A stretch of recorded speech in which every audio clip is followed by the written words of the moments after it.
Hey everybody, welcome back to a special episode of Take 10.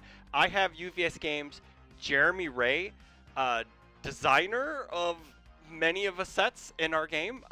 Jeremy, go ahead and introduce yourself. Let the good people know what your official title is at UVS Games, because I know I've said a couple different things in our notes and I had to change the things too. But go ahead, please. I'm Jeremy Ray, a longtime player, now designer for UVS. I've been a full-time designer since 2022, and was promoted last year to senior game designer. So now I'm a consistent set lead and Okay. one of Hell the yeah. more senior voices in that room. Okay, cool. So, say you said you were a player beforehand. Let's get a little bit of the history of Jeremy Ray, the mystique that is Jeremy Ray. How did you get into the game? What kind of drew you into it, right? Like, because you've been like, what, how long? I guess go ahead in your own words. Floor is yours. Yeah. So I started not necessarily right at the beginning. I was aware of it right at the beginning with like the penny arcade boxes. Mm, I saw those. Uh, Me and two-time world champion Andrew Alexa were both Raw Deal players, the wrestling card game, mm-hmm. and we had seen UFS at like Gen Con and Origins and stuff like that. But we were kind of like, hey, this looks really cool, but we're kind of waiting for characters we were into. It didn't take long. Andrew really liked Vega, and I really liked Keelik from Soul Calibur. It was whenever we played, that was the only character I would ever play. So the second set released kind of uh, at the same. They were doing like the double releases. Oh So yeah, it I was like remember Street those. Fighter Soul Calibur, Yeah. Street Fighter Soul Calibur. So the second set of releases, we jumped on board like head first. Okay. Um, I just spammed Keelik. He was spamming Vega. We ended up getting like a pretty strong local scene pretty quick. Like it had a lot of buzz for those early days because they were doing like it was like Sabretooth Games and Games Workshop, and they were doing a lot of like big scale advertising. Like they're putting out magazine ads and stuff like Oh that. So wow. Okay. Okay. yeah. And so yeah, that was how we started. We ended up having like pretty quickly early success competitively. Andrew won Worlds in oh god 2007, Sure. and I was in like Wow. the top 8. Okay. Yeah, yeah, That's a long time ago. 2007, right? Wow. He either won 2007, 2008, but it was still a long time Yeah, ago. yeah, almost 20 That was years when at he this won the point. first time. Yeah. Um, and at that point, like we had both had a little bit, and there was like the teams format and everything was really bumping, so we were hooked. Okay. And I've stayed through it through all of the eras. Mhm. My last competitive event was the Worlds right before COVID, Oh, really? and Okay. Okay. yeah. Uh, Mark Tyner won with Mhm. Cassandra. Yeah, it was Cassandra Yeah, Shield Big Bang, I believe. Yeah. Yeah. yep, Yeah. yep. And like even going into that event, I'd been like, man, it has been almost, we're like 15 years deep on this. Mhm. I had done a lot I wanted to do as a player. I wasn't quite as driven as a player anymore. Like Okay. I brought like my comfort food Jackie Briggs Oh, deck to that sure. event, and Yeah. I Yeah. and I had barely updated it, and I was just like, I can win the Big Bang matchup, and that's the only matchup I care about. And then like 2 people played it at that event, Yeah. like the Big Bang deck. Like I never faced one. I fought like Grow like 3 times in rounds. I was like, what is this guy? What does he even do? Yeah, right. Uh, so, but um, it I was still really excited about the community. I was Mhm. really excited about the game as a whole. I just was engaging with it differently Okay. because I had been competing for 15 years, basically, like really seriously. Mhm. I was like the nationals runner-up like 2 years before that or something. So 2 or 3 years before that, I can't quite remember. Dan Hughes, Oh, credit to yeah. his victory there. Yeah. Uh, but it was like I was ready for change, and Mhm. Jason Horonsky, Jasco Games, had been having me do small projects. So I'd already done the first Yu Yu Hakusho set as a contract piece while I was still a player. Okay. And I did that like top to bottom as a contract thing. And he contacted me going into COVID and was like, "Hey, I need more hands. Do you want like a kind of full-time contract position?" And I Mhm. was like, "Sick, yeah, I would love that." and I, you know, left my job at UPS. I was like a decade plus at UPS and Okay. was Yeah. ready to game design. Yeah. Uh, and then COVID happened, Yeah. and Jason's like, I don't know if game stores are gonna buy anything, Yeah. so I don't think I can do this full time position for you, but I will give you some contract work or work I need done as we figure this thing out. Mhm. And some of that contract work was like My Hero 1, Okay. where I didn't like build that set like I did UU, but I helped develop some of the character kits, things Okay. like that. Okay. And then I helped play test too. Um, and then like I worked on some stuff that never got released in that time window. And then I worked on something that I thought was never going to get released, but then later got released with the second Yu Yu Hakusho set. Uh, Yeah. yeah. Um, and yeah, eventually, you know, uh, Paul comes in with Power Interactive and picks up the company, and like My Hero 1 was obviously a big success, so Yeah. Jason, you know, kept true to his word and brought me in as a full-time contractor. And then with the company transition, they kept me on board, Oh, cool. and I kept working and climbing up the ranks from a contractor to a staff member to a Yeah. senior. Awesome. That's actually a really cool like Yeah. story. Like that's really neat, like the behind the scenes thing, because I had no idea what was going on after 2020 into that between that's a because I had 2020 Yeah. Worlds was technically my last event. Was I Yeah, quit yeah. after that, and then I came back because My Hero 1 was. I was like, dude, these guys are making King of Fighters types cards again. I'm down. I'm here, man. Yeah, We I'm got- here for I'm here for this. it. You know, like that was my era. Was King of Fight, like, because I had come in at King of Fighters, and that was like my introduction into the game. So like, I got to meet you guys. Like my first like interactions with like Phil, Mark, you, Yeah, yeah. Andrew, Keith.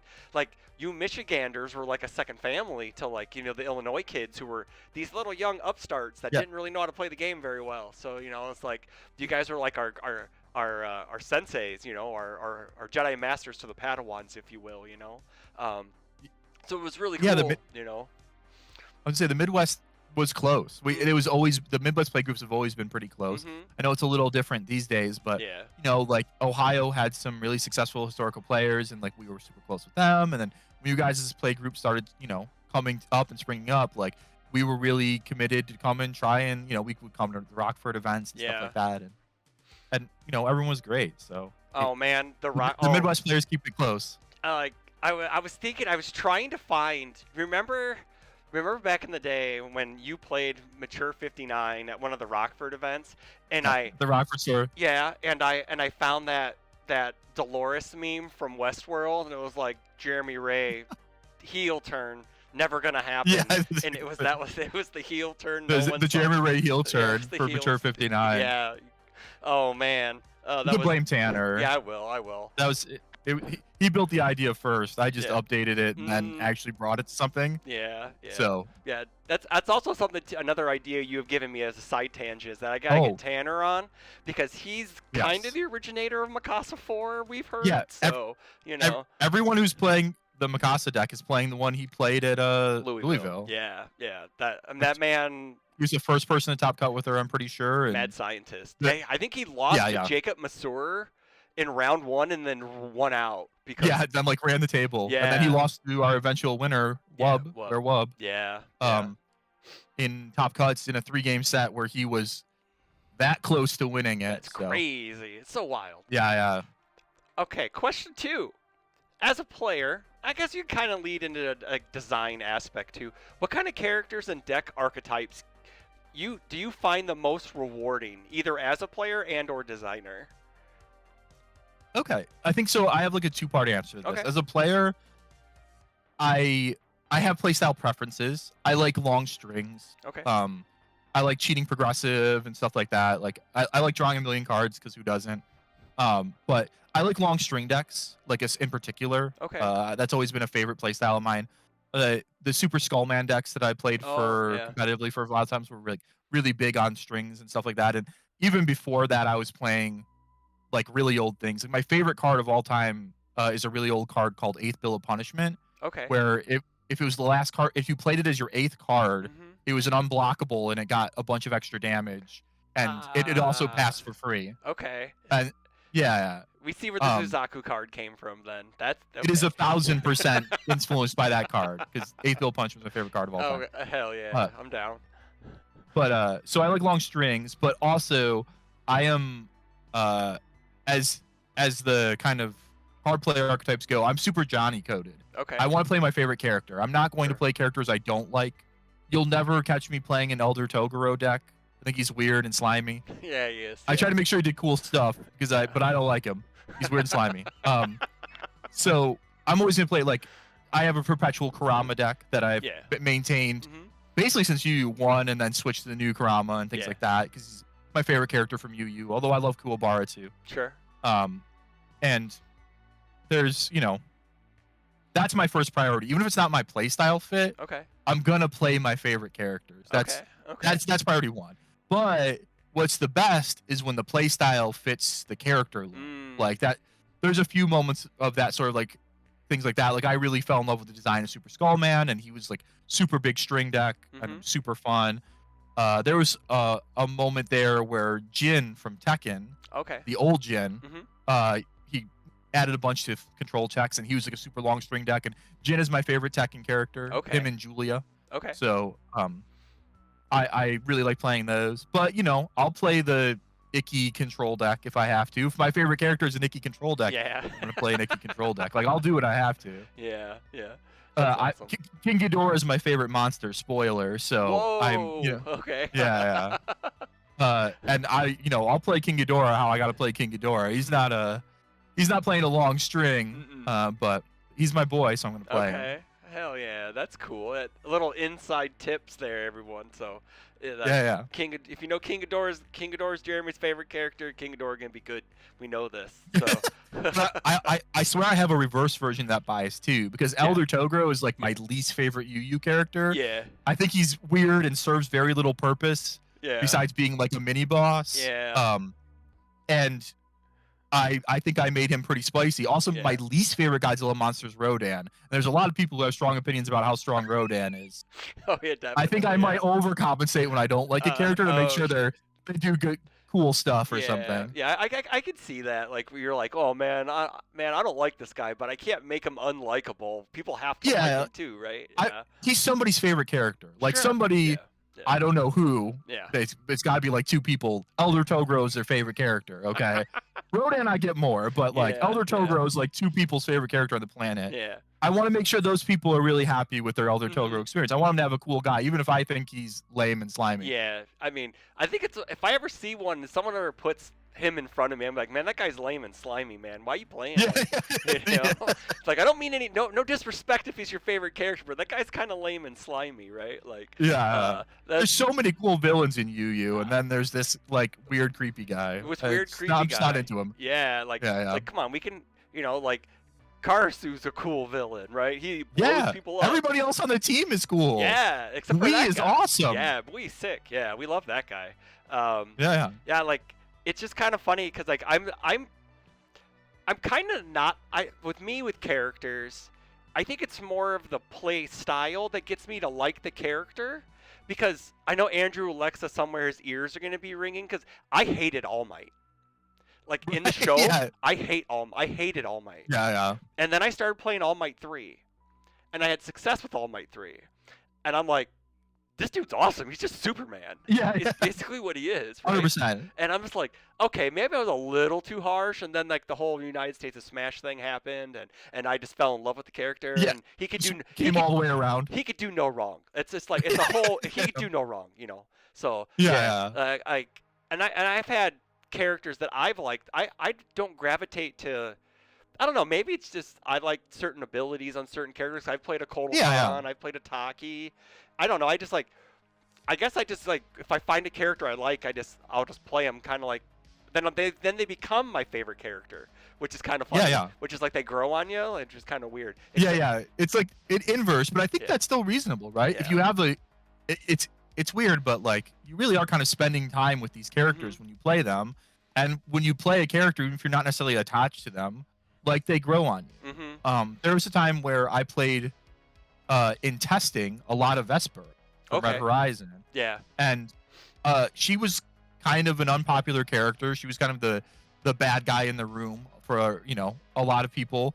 But playing the deck, I had like a really good time. I played Mhm. like a really goofy kind of aggressive version, and eventually as Okay. a character, her design grew on me more, and I started to like her more.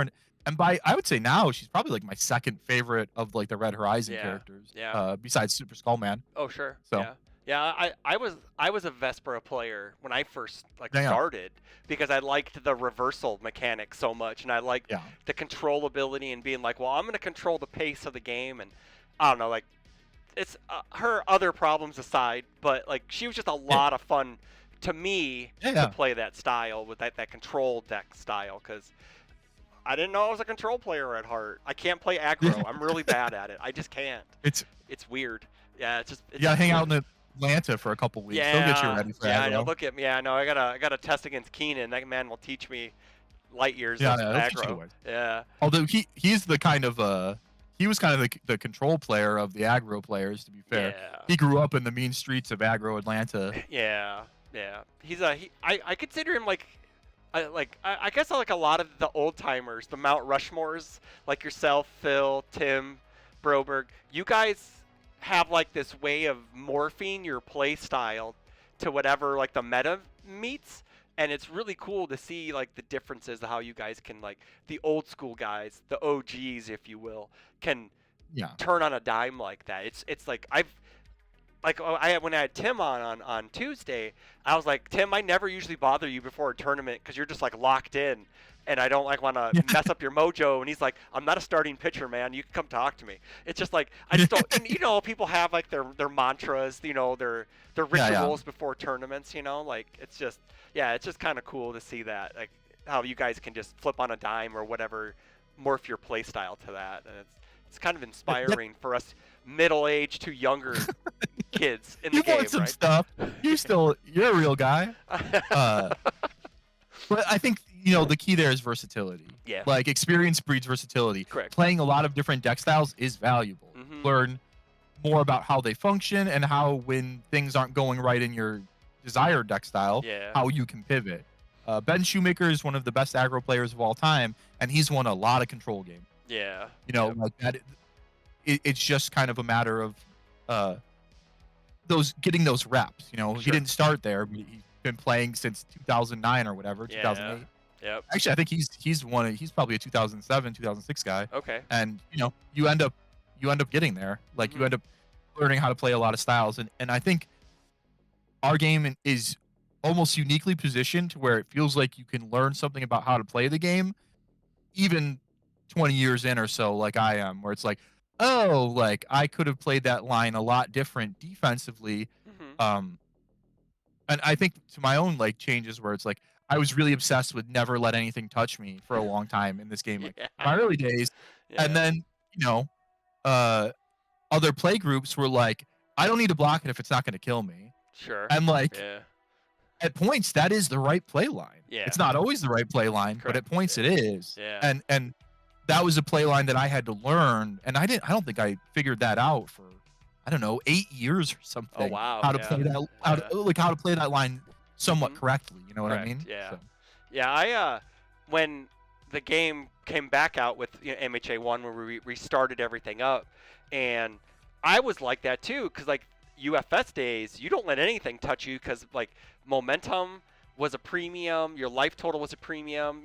We didn't draw as many cards technically back in the days, and that's debatable, but debatable. I there's mean, a lot- in my yeah, yeah. experience, correct? Well, I guess in my Yeah, yeah. experience, we still drew cards, but not in like the mass quantities we kind of now, which is cool, which is great because what card gamer doesn't like drawing cards, right? We love drawing cards, and Listen, now I've it's watched Metal Man draw 27 yeah. cards in one turn, so true, they were still true, there. It yeah. just depended on what Yeah, decks you were depending on playing. decks, correct. Like taking a hit now seems like second nature now. It's just like it's not. It's only for Yeah. 8. I have 34. I have 32. Yeah. Why am I And- ever blocking this Hunter's ally? Yeah, Like, no. Unless they have it's fine. frog, unless they build frog in, and then I'm probably Yeah. blocking it. and maybe you're blocking the Hunter's ally. I'm Understandable. blocking if they bring frog in, yeah. But yeah, like it's just really cool to see like that, like deck archetype match the player. But you can almost say, well, I know River Cook's gonna be on Pony until Pony's kind of got kneecapped in a way. I know. And then look at that. They did Ryan and Hawks. Ryan and Hawks, Wub and backups, like what, like Travis and Krista, stuff like that. It's like a name a more appropriate duo, a UFS player and their deck, right? Like, But yeah, it's super cool that we have storylines like that leading into Worlds where all these players are they going to play the deck? Well, Ryan is because he just plays Hawks. Yeah. But so Ryan is a man of singular purpose, and I respect the hell out of him. Oh yeah, I mean he's gonna carry that torch until the character rotates. So, and I he's on his last hurrah. Yeah, he's got to. I know a lot of people who are doing that for Worlds. They're about to rotate. It's like, man, I'm bringing them out. Like, might as well. So 3. You kind of already touched on this. How long have you been designing for UVS games? We kind of already touched on this, but if you want to elaborate. Yeah, I can give at least a little bit of extra details. Mm-hmm. Like, so for UVS games in its current iteration, about 2022. Okay. With some dabbling in 2000, like I really didn't work on Crimson Rampage very much, for example. Like I wasn't full time and I wasn't really contracted on that. I kind of came into some contract work at the end of that and like helped tape some things down at the end, but I wasn't super involved. And my involvement in even set 3 was I was just onboarding, so I wasn't like I was involved, but I wasn't super like in the loop yet. Okay. And then like set 1 was like MHA was like exclusively contract work, so I did like early prototype versions of like a Mineta that we never saw and an Ida that we did see. Okay. And like a few other characters. But like I didn't have like final say on how those things could out. I submitted a bunch of designs and then I came back later and helped play test them. So I was involved there. Before that, I was like a play tester. I've actually been a play tester for all 3 eras of the game: the cool. Sabretooth era, Fantasy Flight era, and Jasco Forward. So like I was still kind of like behind the scenes on some things. Even before that, I think the first stuff that I designed ever was during the FFG days where I designed some of the Tekken cards. Oh, cool. I worked with I was working with James Hada. This is like strictly volunteer, but he was like, hey, help me come up with some promo characters. So I did like the Steve Fox promo character and stuff like that. And those are like pretty much the first, UVS cards I ever designed. That made it to a table. And then later on, like I worked on like a similar thing from a playtester role. I worked on like Team Fatal Fury from the King of Fighters block. That was like one that I did a lot of the work for. Okay, cool. Yeah, and I didn't get to do like a ton of King of Fighters stuff. I think I did Iori 1 also. Okay. But that was all from like a tester position where like at some point they're like, hey, we want to rework these original designs. Will you come up with something? And so I did, and those were like my first shots. And then really my big break was Yu Yu Hakusho 1, where Jason was really happy with the work I was doing in testing and like some of the stuff I had pitched that he liked the designs for. So he's like, hey, do you think, I know you like Yu Yu Hakusho thing. And I was like, yeah. And I threw my whole everything at it. Like I was still working my regular full-time job and then was spending, 4 hours a night watching episodes of Yu Yu Hakusho and naming cards and stuff like that. And it was an awesome opportunity, and that set was, by the metrics of then, a success in sales and player reception. Yeah. So at that point, I just kind of, whenever Jason needed an extra hand, I'd show up and help. Excuse me. Speaking of player reception, I remember when Yu Yu Hakusho got announced, my entire play group was just like, let's go, because Hakusho is like one of like my play group's like collective favorite anime at the time. So good. I'm a huge Kurama fan. We have a Yusuke fan, Kuwabara fan, Hiei guy. It's like we all have all the boys, right? So, all the bases covered. Oh yeah, we had all the bases covered, and it was just super cool to like see something that we grew up with, being like, we could play with these cards, and that was like the cool thing Yeah. about the game, is that we were huge fighting game fans, and now we were getting anime, and it was just like we were huge Cowboy Bebop fans, and now all this other stuff. It's just like sky's the limit, and like flash forward Yeah. 10 years, whatever, we're doing Godzilla now. It's wild. Yeah. you know? All sorts of crazy All stuff. sorts of crazy stuff, man. It's so cool to see like this like game just keep going, right? Like Yeah. year after year, era after era, and it's just something special about it, right? Like not many games make it to the 20-year mark, right? And It's basically none, right? It's Yeah. like Magic, Pokemon, Yu-Gi-Oh. yeah, And then I don't know if there's a game older than us past that. I don't know. I know either. like I don't know whether they're still printing. I know there's like a Vampire the Masquerade yeah. card game Yeah. that has been running for a really long time, Sure. but I have so little view into that Yeah. community and game, so I don't know like if they're printing stuff or not still. Yeah. But yeah, the joke used to be for a long time. It was just like us and L5R Mm. always across from each other in the convention hall. Oh, sure. Yeah. Yeah. Like hanging on like as the little guys who never went away. Yeah. I mean, that And- says something, right? Like, Yeah. yeah, that I- really does. There's more than just me that have been here for almost 20 years now. There's a lot of people who have Yeah. survived, if not 20 years, 10 years, 15 Yeah. years, Yep. Yeah. It goes to show something about the gameplay, the engine, and the community. I think it's just very cool that this because like the little game that could is now becoming the bigger game that is, because like of all the IPs Yeah. we're getting, and how our player base is expanding, and just like everyone is just into the game, and it's just really really cool. Yeah. It's awesome to see like then and now. Like it's just we were happy to have like an 88 man PTC, and now we have like regionals that are 100 200 plus. A world Louisville was huge. Louisville's huge. Like worlds that have top cut prestige and all this stuff. It's very cool. It's awesome. Very cool. So question 4.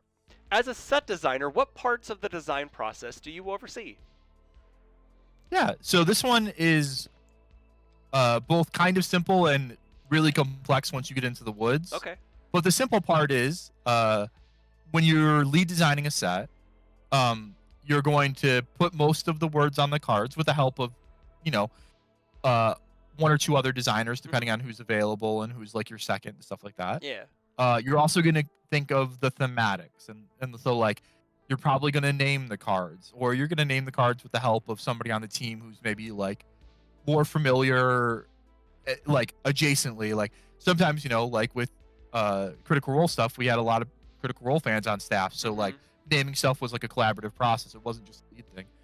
But it's kind of everything. It's the mechanics, flavor.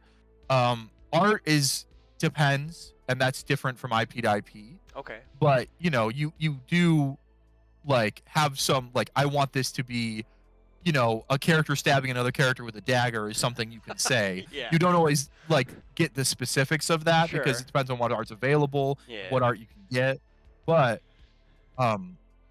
those are like the kind of key things. And then there's a point though, like it's kind of everything, and then it's kind of nothing because you hand off creative and Yeah. creative starts putting art on cards and Yeah. templating that. Sure. And then they start going through licensor approvals Yeah. and things have to be adjusted sometimes.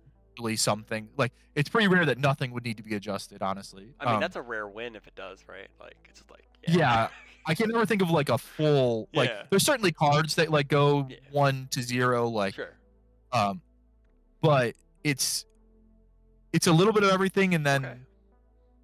and then also, once you've got past the initials, you are also like leading the play test. Okay. You're guiding people to see what you want tested and the Mhm. adjustment, like what cards you want pressure applied on, things like that. It's a very involved process, and then it suddenly isn't once Okay. you hand off, and you're Sure. kind of like, okay, like I'm handing off the package, Yeah. and like you're not always 100% sure what it's going to look like when it comes out the other side, Yeah. but you have this vision in your head. And to be clear, I've never handed off the package and came out the other side like, oh no, like that's Yeah. never happened. Okay. But there is Yeah. moments where it's like, oh, okay, like that artwork isn't what I expected, but it Sure. works. Like that's cool, It's things not like that. Godzilla And like, dunking on Charles Barkley. That's it, you know. yeah, I wanted it. I wanted it so I bad. had to bring it up. I had But to bring it up. You know. as a man who owns a lot of Godzilla comics, that was a dream of mine. But Hell yeah. alas, you don't like, it's very interesting each one, but you don't have access to everything. Sure. And that's like something I think people outside don't always have the purview. I was like, we have restrictions about what we can use, what time periods we can use, things like Okay. that, and it varies from IP to IP. It's not always Okay. the same. Some are like do whatever, and then some are like do exactly this, and Oh, we're sure. okay with all of those restrictions. Yeah. But it does like a lot of times, you know, the why, like why didn't you do this thing or why not? Like maybe we didn't want to do that thing, or Mm. maybe we couldn't do that thing, and it just varies from from set to set. Sure. I know that with today of recording the reveals, we got the kick though. That's all I'm worried. It's a drop kick. We got the Yeah, drop yeah. kick, and I'm here for Yeah, it. yeah. I saw that and I'm like, oh my god, they got the drop kick in the car. We got the drop kick. It's so cool. It's It- so cool. I love it. I personally went and found the comic panel where they Okay. redrew the drop kick so I could do the drop kick. Oh, nice. Okay. It's not. I was hoping it'd be a little bit of a flashier piece of art, so Sure. maybe I could do a little more with it. But I was Yeah. like, you know what? I'll take it. I'm not gonna be picky. Yeah. Godzilla doesn't do a drop kick every day. He only busts that out for the big matches. Yeah, for the so big for the I big had to. matches. So I had to. Yeah. I had to get it in however I could. Yeah, that was super fantastic. Like, I want to go back to something that you said about in playtest. Do you specifically find cards that you need to put? You said the word pressure. Can you explain what that might mean in a playtest sense, by Oh, chance? yeah, yeah. So obviously with everything like we try to push things as far as we think we can get them. Mhm. So like we make a strong card and we try to do the strongest thing we can do with it. Okay. And I'll give you an example of a failure in this category. Uh and it's one that I find personally disappointing because you never want to have to do this, but like we did Nick Reagan's champion card. Oh, okay. Yeah. And like it was like a really strong, really unique set of abilities. And in testing, we were largely really trying to do the craziest thing we could with him. And we were doing a lot of the same stuff that other people ended up doing competitively, like Death from Above and things like that, and like finding ways to draw a million cards and all this sort of thing. And we were largely pretty much similar to the non-air versions of Nick Okay. that were out there. The problem is we can't optimize. We only have so much iteration time. Sure. So like, when it got in the hands of the players, where there's multiple players grinding the deck for events, they optimize, they iterate, Mm-hmm. they reduce the variance that we were experiencing. So when we were doing it, we're like, this is really good, but it's an aggro deck that sometimes gasses itself Mhm. and like runs. It just doesn't always get there. Yeah. And like, I'm playing against it. Like I'm playing as Rodan against it or something, and I'm just blocking everything. And I'm like, he's just gonna mill himself. I'm not even gonna attack him. Yeah. Those sort of things are happening. And then like it gets out in the wild, and it's like, okay, well the version the players are playing is like ours, but it's a little more polished. Yeah. But I'm not necessarily like the alarms aren't on quite yet. Sure. And then like the air version comes out where it's like, hey, instead of trying to make the deck more stable, we're gonna make it more explosive Yeah. and less stable. Yeah. And like that version was like, I think credit to Let's Talk UVS Yeah. made those Yep. decks, I think, Yeah. and played them multi-event. Not the way I would have taken the deck, 'cause you're like, oh, he's got an explosive offense. Why not minimize the risks? Or you could just make his offense unstoppable Yeah. if it works. Yeah. And exactly. and it'll work, 70% of the time or whatever. Yeah. So that's enough to get you through rounds Correct. and have a pretty good day. Yeah. And there is just so little your opponent could do about it. Mhm. So like we didn't end up getting far enough. We didn't apply enough pressure. Okay. We didn't get all the way down the pipeline in Yeah. a way I would have. But that was an example where more pressure would have benefited. We just didn't make it quite far Yeah. enough. But there's, plenty of instances of cards that like in testing were just like, oh no, this card is a nightmare. We need to fix this because Sure. Barrett Bryant made a deck that is looping it on turn 2 and Yeah. doing 48 damage or whatever, and it's like, Yeah, okay. yeah, that Bear Bryant, There's one shake my hand. that I Yeah. think there's one we're previewing today Okay. that like is the example of that, Okay. where Okay. we had to apply a lot of pressure to it to get it to where Okay. we think it's okay. Okay. So Cool. Cool. Awesome. So as we're, we talked about your history in the game and what you do for set designing and stuff. So as we're gonna go into talking about, the Reign of Kaiju, what as a designer gets you hyped for a new set when it releases? What's like some of the points that you look for and will get you super excited? Granted, all new yeah, cards are exciting. We get this, but there's got to be some yeah, more yeah. nuance to that, right? There's got to be. I don't know. I just love seeing people like for me, especially from this position. Like I wish I had a less cliche answer, but it's seeing people Yeah. get hyped to see Sure. their stuff. I like it has been pretty much a string of people getting hyped about stuff for Godzilla, so it's felt awesome. Good. Like, but like there's moments where like a character comes out and people are like, it's okay, and like that doesn't necessarily bother me because I Sure. hope that character is still for somebody. Yep.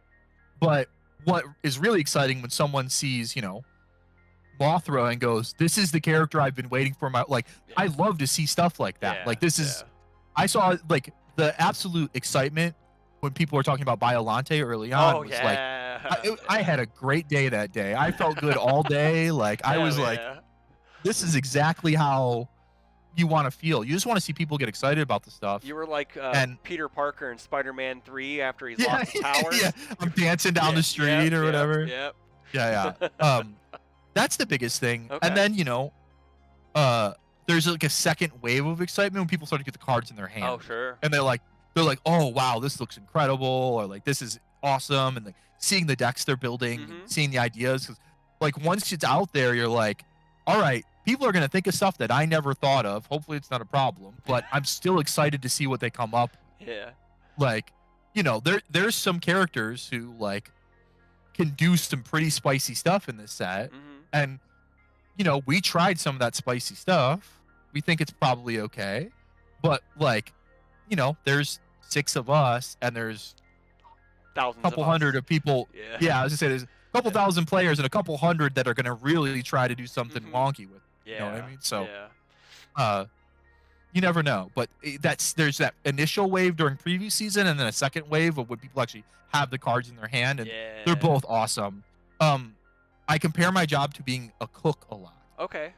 where like I'm preparing a dish, and I have a set group of ingredients, be through the licensor and through the company needs and things like that. So I can't just make whatever dish I want, but I'm going to try to make the best dish I can out of the ingredients I'm given. Mhm. And then when players get to see the cards, it's like serving you the food, and hearing people say they like the food is the best part of being a chef. Sure. It's the best part of being a designer. Knowing people enjoyed, the food you make. Mhm. And also trying to get to all of those different corners of players. There is some people who will look at a character like, Mothra, and go, "Oh, that is not for me." Like, Mhm. I don't want someone so reactive. Like, I'm not going to sit back and durdle around, and like, this isn't an interesting character to me. But I just hope one of the characters is interesting. Yeah.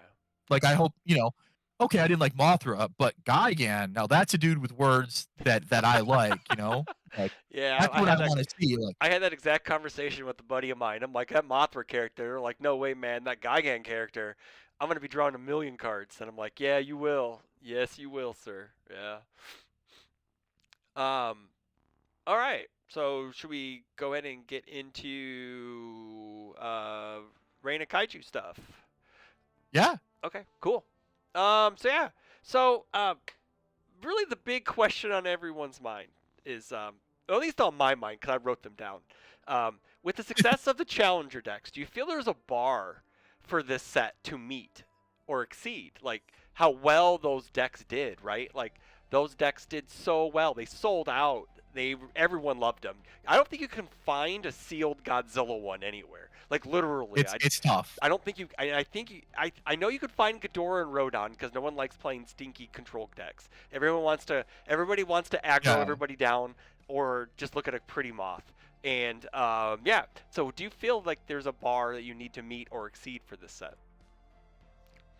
Yeah, to an extent, absolutely. For one, I want everyone who bought those Challenger decks to feel like this is a extension of the thing they bought and makes the thing they bought cooler. Mm. like, hey, this is a cool thing, and now I'm getting like, I don't know, like it's like I bought like a small indie game that did really well, and now they got a big budget and they're doing all the stuff that I always wanted them to do in the indie game. You know what I mean? Like Yeah, I get it. Yeah. Portal 1 to Portal 2 or something. Sure. Yeah. Like, um, so yeah, I want to. There's expectations for Okay. sure. Any follow up has expectations. I think Yeah. as a product. Yeah.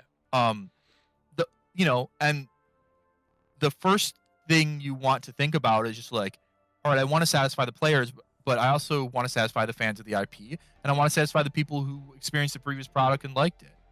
So that it sounds like that's all the same bar, but it's really not. There's you can kind of get over the bar with some of the same efforts, Mhm. but they are different things. Like someone who loves Godzilla but isn't that worried about mechanics, they want thematic accuracy. They want cool art. They want interesting pieces for their collections Mhm. or interesting things that they can put on the table and play casually.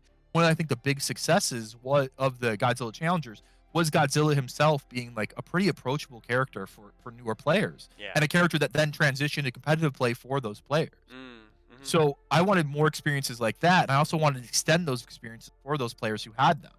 I want them to go look at something now in this set and go, "Oh, like I have more experience. I can start from later in the line of developing these decks and ideas." Mhm. So that's really important. But there is expectations that are a little higher, but I can't say I spent a lot of time thinking about Okay. them in the sense of like, oh boy, I've got to get over this bar. I sort of am more like, how do I make all the people that already bought this thing like really excited about the thing they bought again? Yeah. Like, how do I add to that? How do I give those cards new homes? Okay. How do I give new cards to those homes? And then how do I make like a nice set for our players who maybe don't like Godzilla and they just care about the words on the cards? Mhm.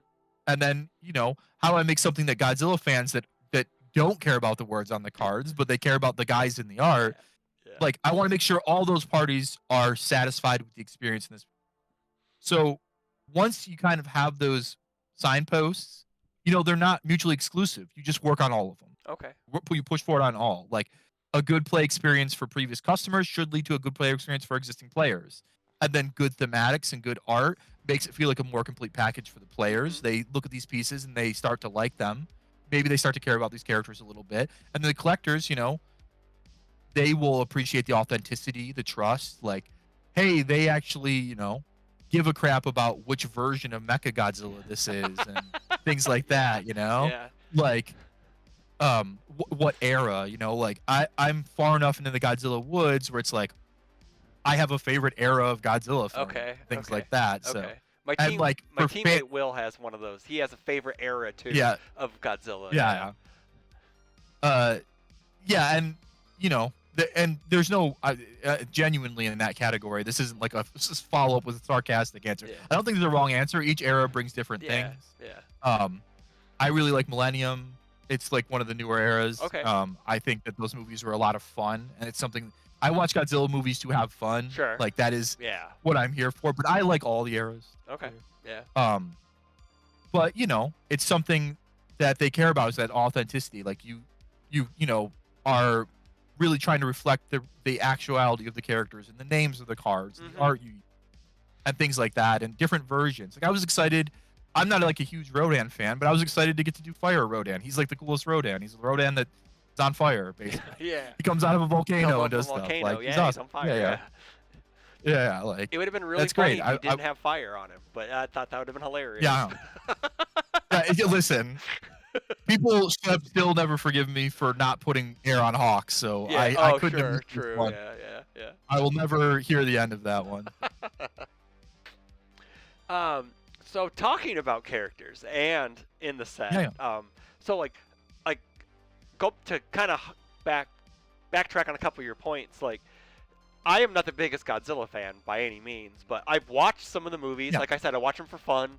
I think King Kong and Godzilla fighting Mecha Godzilla was the coolest thing ever, and that was so sick. Super fun. It was a great. Super fun. I'm not like the biggest in the Godzilla like mythos and all Yeah. that. I know. The there's beauty of Godzilla is you don't have to be for what it's worth. Yeah. Like just watch big meaty monsters slapping Yeah. beat is just a and good then time. I'm just like then like the Matthew Broderick ones, like a dog type, more Yeah. lizardish, and I'm like, Zilla. yeah, I saw that Yeah, one in the yeah. theaters. That was cool, you know, and like I'm a Yeah, it was huge fun. Pacific Rim fan, so I'm just like, this just leads into Pac Rim in our game one day, I hope, because Pac Rim is awesome. yeah, So and I'm just like, this is just, and I'm seeing these new cards come out, and I'm like, that Kiryu art is sick. That Titan of Terror Godzilla, that thing gives me nightmares. Like that art is super Yeah. cool, and I like Yeah. that. Like it's making like I said, like pre-recording, like your set got me to actually care about Godzilla as like not That's awesome. is something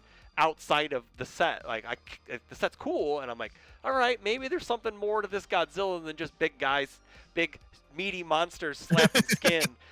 It's just basically Yeah, pro man. wrestling for monsters, right? For It really it's a shonen anime where Godzilla is your Goku and he goes nuts. and he goes nuts, and he powers up. So I'm gonna guess. So is Yeah. Godzilla Rose? Is that like the new Godzilla where he's like he has like the pink fins and all that? Yeah, he's got a lot of forms. He Yeah. has a lot of He has a lot forms. of forms, yeah. Which is something I didn't know about. Like, I didn't know there was a space. Yeah. I didn't know Space Godzilla was different from other Godzillas, you know? Like, I didn't Yep, know yep. there was a Shin Godzilla. I was like, okay, I know Shin Akuma and Yep. Shin Ryu, but I don't. Okay, like, I'm learning all this Yeah. new stuff now, which is kind of Oh, cool. even all the even all the modern Godzillas are different Godzillas. So Okay. like -1 Godzilla Yeah. is specific to -1. Okay. Shin Godzilla is specific to Shin Godzilla.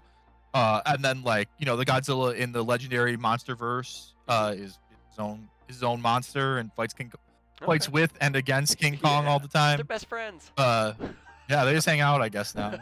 But and through the years, even within the same continuity, there'd be like, Burning Godzilla was technically original Godzilla, like reaching his final state. And Okay. there's just so many. Yeah. Sometimes Godzilla's the bad guy, sometimes he's the good guys. Yeah. Sometimes he's just kind of hanging out and someone makes him mad. No, Like it just kind of depends on the movie. Yeah. But that's what's like fun about it, because you know what you're gonna get out of the movie. Mhm. You just don't know how you're gonna get Get it. there. Okay. Sometimes the ride is awesome. Sometimes it's like, well, whatever. At the end, we're still gonna get some meat slapping, so it's gonna be a good time. Some elbow drops off the top building.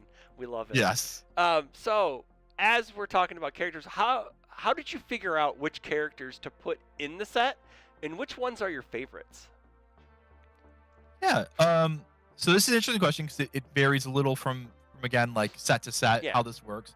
But in this time, I pretty much got to choose the roster for the most Oh, part. cool. And so you want to cover, the most popular characters. Mm. Those are the characters that are both, let's be real, good for the product, but also the ones that have the most fans, the ones Yeah. that people want to see. And in Godzilla, it's really, there's 3 or 4 really well-known characters: Mothra, Godzilla, Ghidorah, Mechagodzilla, and to an extent Rodan. He's Mhm. had his own movie, things like that. So like those are kind of the big characters. Okay.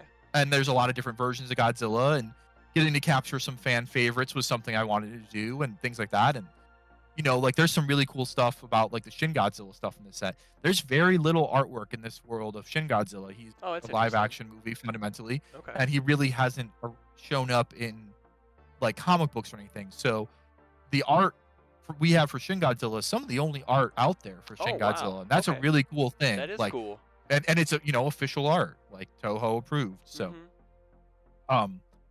that's really cool, and it was a really awesome opportunity when I found out I could even use that character. I Okay. really was excited because it's so rare for him to escape his movie, which I think is an awesome movie. Okay. So like I wanted to, cover those popular characters, the couple I've already said: Godzilla, Mothra, Mecha, stuff like that. And then it was about getting fan favorites, about getting like rarely used interpretations of characters and Mhm. things like that. And so like, Space Godzilla is a big fan favorite. Just a really striking design, Mhm. stuff like that. Destroya is like a big bad, like kind of another iconic design, really original. Like he just doesn't look like anything else. Yeah. Has a, we were doing Burning Godzilla, and that's, the version of Godzilla that fights Destroya. Okay. So like getting both the ends of that battle in the set was just something I was like really excited about. Um, and then like I got to play favorites a little bit towards the end there, but like Jet Jaguar is like really popular in the United States. Okay. And he's popular here, but he's got like a big cult following. He's kind of like a little bit of a campy icon. Okay. Like, Sure. Yeah. like giant robot kung fu man in the Yeah. monster movie. Oh Like, yeah. he's awesome. I was really excited to be able to do Okay. him. Uh, Batra is like, Bizarro Mothra. Like, Batra's, hasn't necessarily been in a lot of like the movies. Okay. Batra's only shown up twice. Oh wow. Okay. Someone who knows Godzilla better than me might be able to call it a few more times. Sound But off in the I think in the comments live below. action, Let Jeremy yeah, know. yeah. But Batra hasn't seen a lot of movie play, but he's like Batra's really iconic, really memorable design. Yeah. The kind of Optim author I think has really interesting character motivations. Like, I'm going to protect Mother Earth by killing all of you idiots. Like, that's the only thing. That's the only way. Like, Mothra's like, I'm going to protect Mother Earth by protecting things, and Batra's like, I'm going to protect Mother Earth by killing everything. Yeah. Like, I love that dynamic. Both so have like their points, though. Both have their points. Yes, both have points. No wrong answer. But so like those are really cool. And then like, I love Biollante. Okay. Biollante is one of my favorite. It's one of my favorite movies. It's a really different movie compared Okay. to most other Godzilla movies. And like, so I really wanted Biollante in here when I, got a chance to do the characters. I'm really happy to get to do it. Growing up, Biollante was probably my second favorite. It was always Ghidorah. Ghidorah's always been my favorite, but Biollante has a nice shiny silver medal. Okay. In the Godzilla adversary category. So I was really excited to do him, and like, Hidora really like shows up a lot. Like common villain, shows up for a lot of things. Anguirus, Godzilla's BFF forever. Another like really beloved character. Okay. Gigan, incredible design. Like Gigan just looks awesome. Mm-hmm. So, was a no-brainer. Awesome art, things like that. So, yeah, it really came down to picking up characters that people loved and we knew were popular and had a lot of appearances, but also in some instances, there were special opportunities like Shin and stuff like that to do something really cool that, not many other people things. And there isn't a lot of some of these characters available. Like, there was a few years back, and I have a bunch of these cards. Magic the Gathering did their Godzilla stuff, and it was cool. I got to cover some corners that they didn't. They didn't get to do Shin Godzilla. I did. That's awesome. Suck it, Magic. So, I am not associated with that statement, but I did get to do Shin Godzilla. So it's cool. I was super excited. Yeah, that's awesome. Like me not being a noob Godzilla fan or a wee babe in the Godzilla universe. Like, I knew Godzilla, I knew Rodan, I knew Mechagodzilla, I knew Ghidorah, and Mothra. The guys in the decks for the most part, and like. I didn't know about Biollante. Like, I knew someone did like a PvE of Biollante, and I had no idea what that is. Didn't really pay attention. Was whatever. And then my buddy Will, my team was like, yeah, it's like this plant monster that comes from a girl or something. And I'm like, interesting. Tell me more. And then like there's like, I don't know, like Space Godzilla, and it's actually like an alien, and it's just like its design is amazing. It has like these giant crystals on it. It's really cool to see that we got like all these really neat versions of these characters, and we got Golden Mothra, so I'm cool with that, because the Sacred Guardian. The Sacred Guardian, because Mothra is sick, because we like protecting things in this house, and we have to. So we're opposite of Batra. We don't want to kill everything. We're not on that side, man. That guy's kind of crazy. No. We're on the more we want to protect everybody, like, so and it's kind of weird because like. I didn't know like how popular I knew Godzilla was, like, it was known, right? Like, but I didn't know like how popular Godzilla like really is, like in the like a grand scheme, like outside of our game and like worldwide. Like, it's like a worldwide phenomenon type thing. It's it's like the MCU movies or whatever, right? I'm a comic book guy, DC, Marvel, that's my genre, that stuff. Godzilla was never my shtick, and like that's like crazy that its rivals are even bigger than that because, man, who doesn't like big meaty monsters slapping skin? I guess everybody Yeah. does, so And it's a worldwide brand.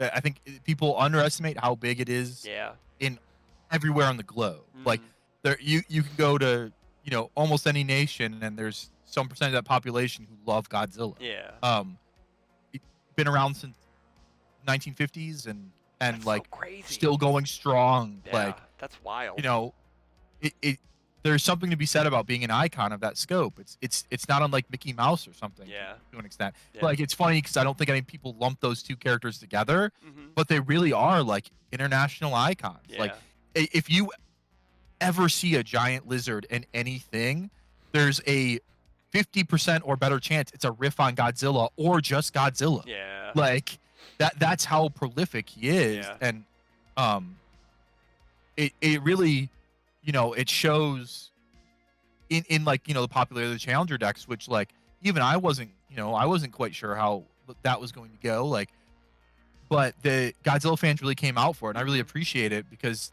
it's like it's awesome to share my love of Godzilla with other Godzilla fans. Yeah, yeah, exactly. That's why we get into these hobbies Yeah, is to yeah. share our love for the IP or like whatever, like I'm a huge Final Fantasy fan, and when I get to hang out with other Final Fantasy fans, it's great because we know what we're talking about. It's like a second Yeah. language. It's like then you get like people who have no idea and they're like, what are you talking about? It's just like it's so cool. It's just awesome. Yes. Uh, 100%. So, we talked about characters in the set. What was the thought process of returning to all 12 symbols in the set after having only like certain symbols, we had truncated symbols in other sets previous to this? Yeah, this one's actually like a pretty simple, straightforward Okay. one. Um, the the main pull here was I wanted anybody who got a challenger deck to feel like any character they got in that challenger deck was getting supported. Ah, And the cool. challenger deck, the challenger decks, while focused on specific symbols, featured every symbol on one of the characters, True. be it the Mecha Godzillas or something. Um, and I wanted to make sure that those people coming from that experience had familiar symbols. So I was, we're going to use them all because that's the proper way to continue the product that we originally designed. And I think, the sort of truncated symbol list for some sets, obviously, like we had the AOT block, Mhm. which led like a kind of symbol disparity. Yeah. You'll see some stuff pushing to kind of level that out. And I'll say it here and candidly, like I tried to give some of the lesser loved symbols some powerful cards Hell as they need yeah. them. Hell yeah. And so it'll be it's gonna level itself back out, Okay. and I think you'll see execution's really important. I think that there is pain points in the way we truncated symbols that are pretty obvious to I think anyone who's been playing, especially for the last 2 or 3 years. I think we understand better how to utilize that truncation when we do it, Mm. and how to better work around it as a team. Mhm. So I think you'll see a more satisfying blend of symbols move forward. But in this one, the real reason was just, hey, if you bought a challenger deck, I want everything in your challenger deck to feel like it's getting the appropriate amount of love. Even, the secret characters, Ooh. as I like to say with the Mecha Godzilla, because Yeah. Yeah. they're not as advertised as the True. other guys. Yeah, But which is kind of funny because I didn't think it was that simple of an answer. I was like, it's probably some weird, some like off the wall answer. no, no, Nah, it's like that's really just an easy answer. Just like, hey man, you bought yeah, this, you could buy this and use this with this. That's awesome. yeah, Like our God. yeah, If and Spotlight ever came back, we do have a Godzilla now. We have a God. We can play Godzilla Spotlight. And so yes, and you and know. you heard it here first, I guess, but without like spoiling the specifics. But like every character in the challenger decks has a card or two that's kind of meant for them in the booster. Oh, cool. That's awesome. Even the Mecha Godzilla. Hell So, yeah. We love legacy um, support. We love that stuff. yeah, yeah.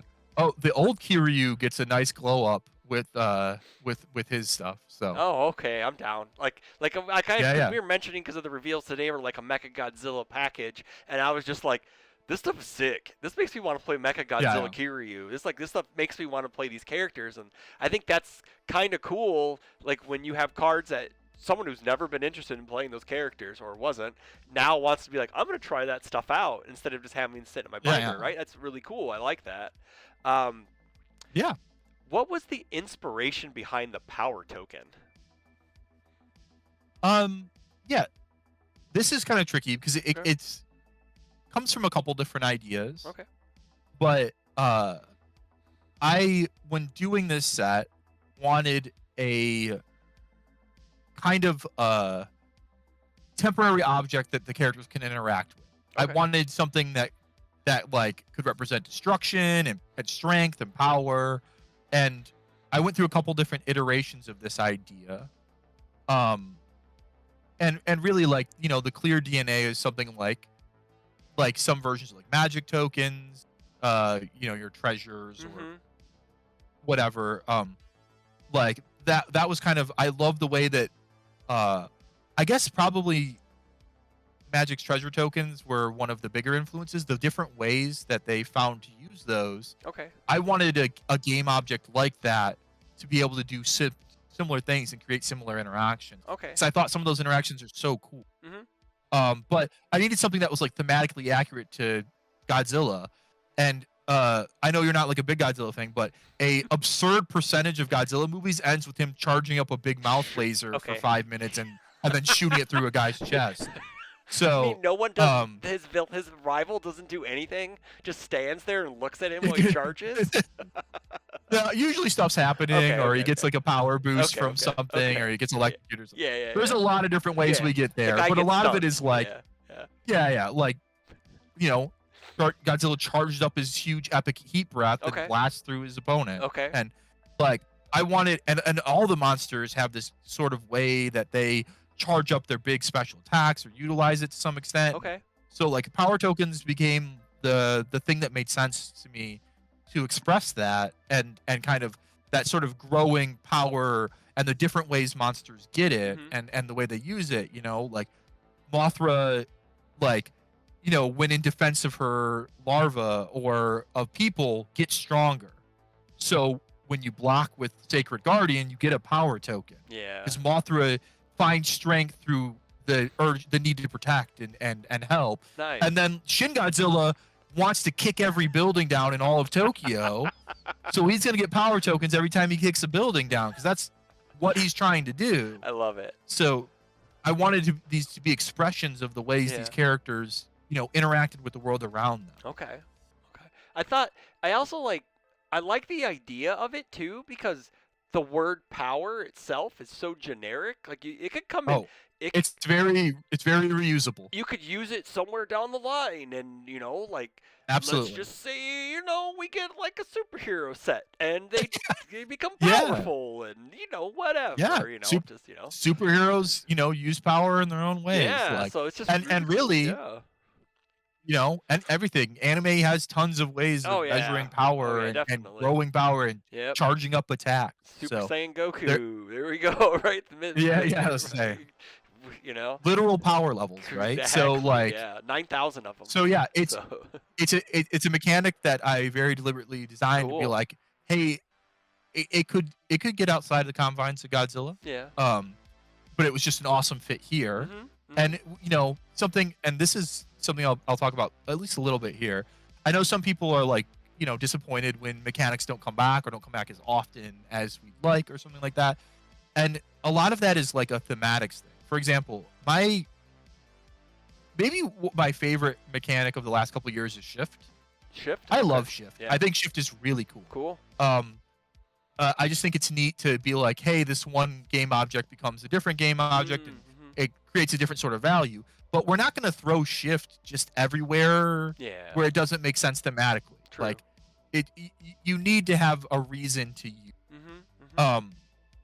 So, you're not going to see necessarily a ton of Shift in a fighting game or something. Yeah. Not to say you won't see any necessarily, potentially, but like it's not quite as good a fit as it was in AOT. Yeah.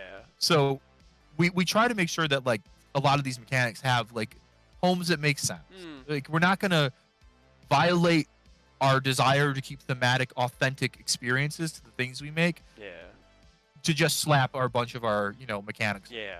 Just doesn't make sense. No, I get that. I can understand that. Cause like, we just a couple days ago, maybe we just saw the 8-4 blow up everything action. Yeah, total destruction. Total destruction. It has ruin on it, right? And I was like, Yes, ooh, it does. it came back. Yeah, yeah. It came back. Yeah, we yeah. Knew we were coming. And so yeah. So you know how things were getting ruined in AOT? Yeah. Giant monsters. Yeah. You know who else ruins things? Godzilla's giant monsters, right? Yeah. It made a ton of sense to revisit that as a flavor keyword because it is largely a flavor keyword. Sure. We could spell it out, but it is kind of to like button down the experience of like destruction and chaos and things like that. So it was a great place to bring it back. Cool. And you'll see us use it when it makes sense. Yeah, I think that.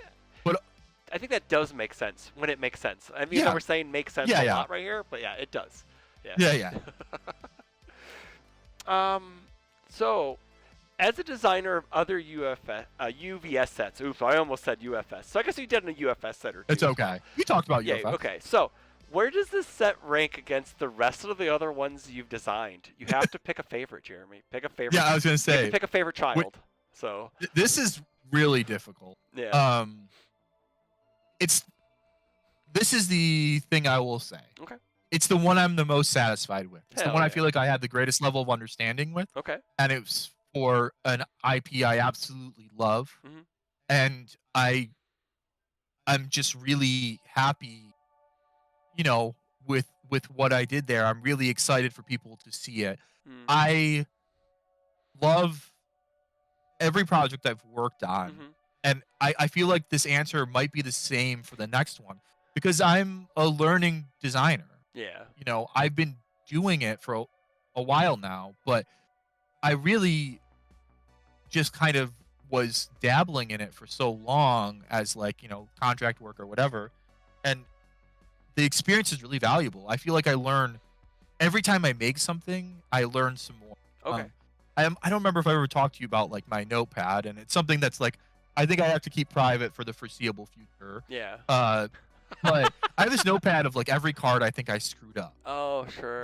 And things like that. Yeah. And like it is funny to look back at like the stuff I screwed up early on and the reasons I did it and how much less like in the newer sets, like, there's certainly things I've screwed up. Like I made younger Toguro as he was.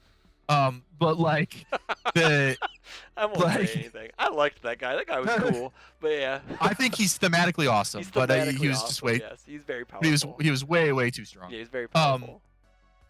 And that was kind of part of the point, but it still wasn't good. Yeah. So I messed it up, right? And like I understand, but I learned something. Like every time we run into a wall or make a mistake, like all I can do is promise you that I learned something. Like I'm not going to step on that rake a second, or at least not a third time. Yeah.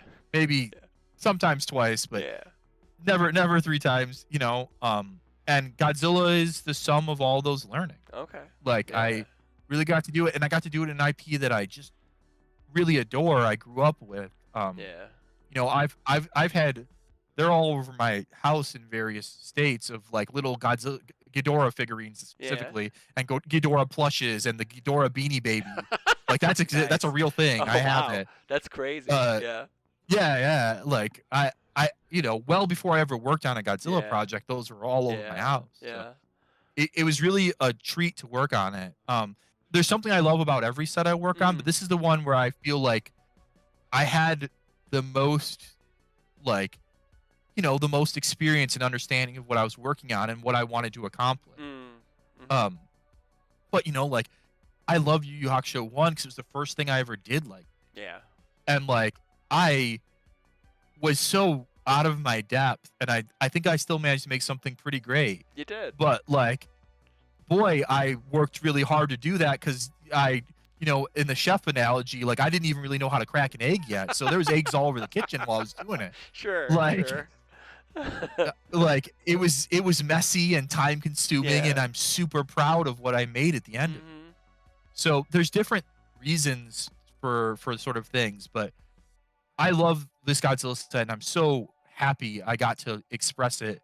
And like it's the coolest thing in the world to know 10 years from now, someone might see a card I made in this and go, "That's so cool." 10 years from now, some kid might say that when they see a, Yeah. Mothra alt in a card shop shelf or something. Mhm. And like that's an incredible feeling. Like Yeah. that makes me feel so good. Mhm. And this set is an awesome expression of that. Or someone comes over to my house and sees Jeremy Ray's character card on the card shelf in my basement. Yeah, yeah. Next to The Phil, champion card. and all the other boys, So yeah, you got a permanent spot in the museum at the Smith House, man. So you I know. That's awesome. I have to come by it sometime just to check it out. I haven't been out that way in a while. Well, we'll have some. Hey, Boar's Hat has a local championship, so it's one of those. Sorry, Yeah. one of the regional championships, as I want to call them, because technically it is a giant.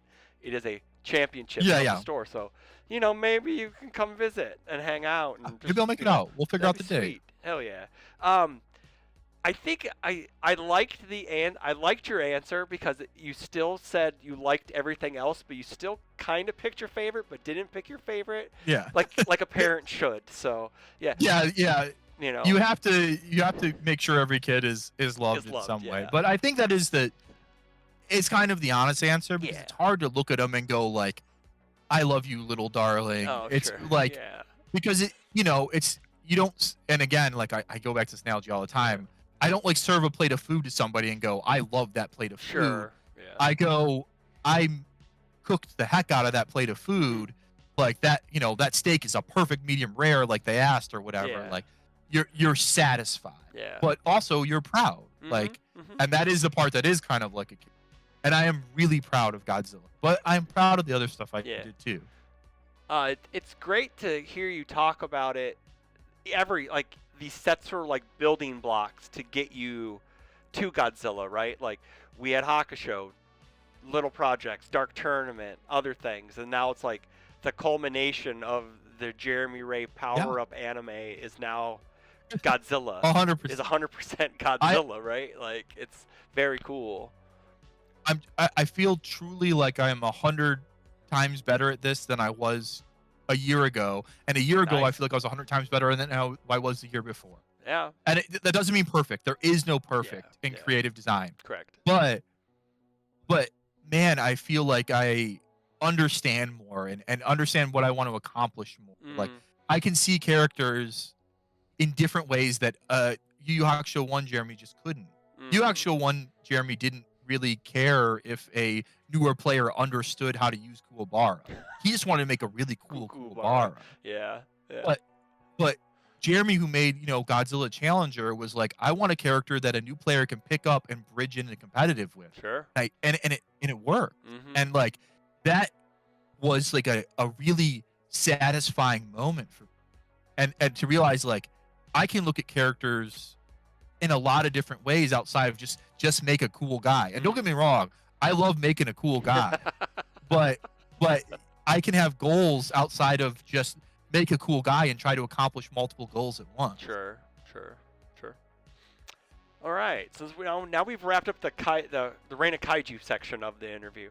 So now we're gonna go into some what I like to call lightning round questions, kind of. I don't really have a name for them, but lightning round sounds kind of cool. Yeah. So I like lightning round. as a designer, how does it feel when players find new or undervalue new interactions or ones that you've known that always have been there but they've undervalued them? Kind of like me and finding your Aaron 4 deck and just playing the crap out of it because that deck is sick. Yeah. So yeah.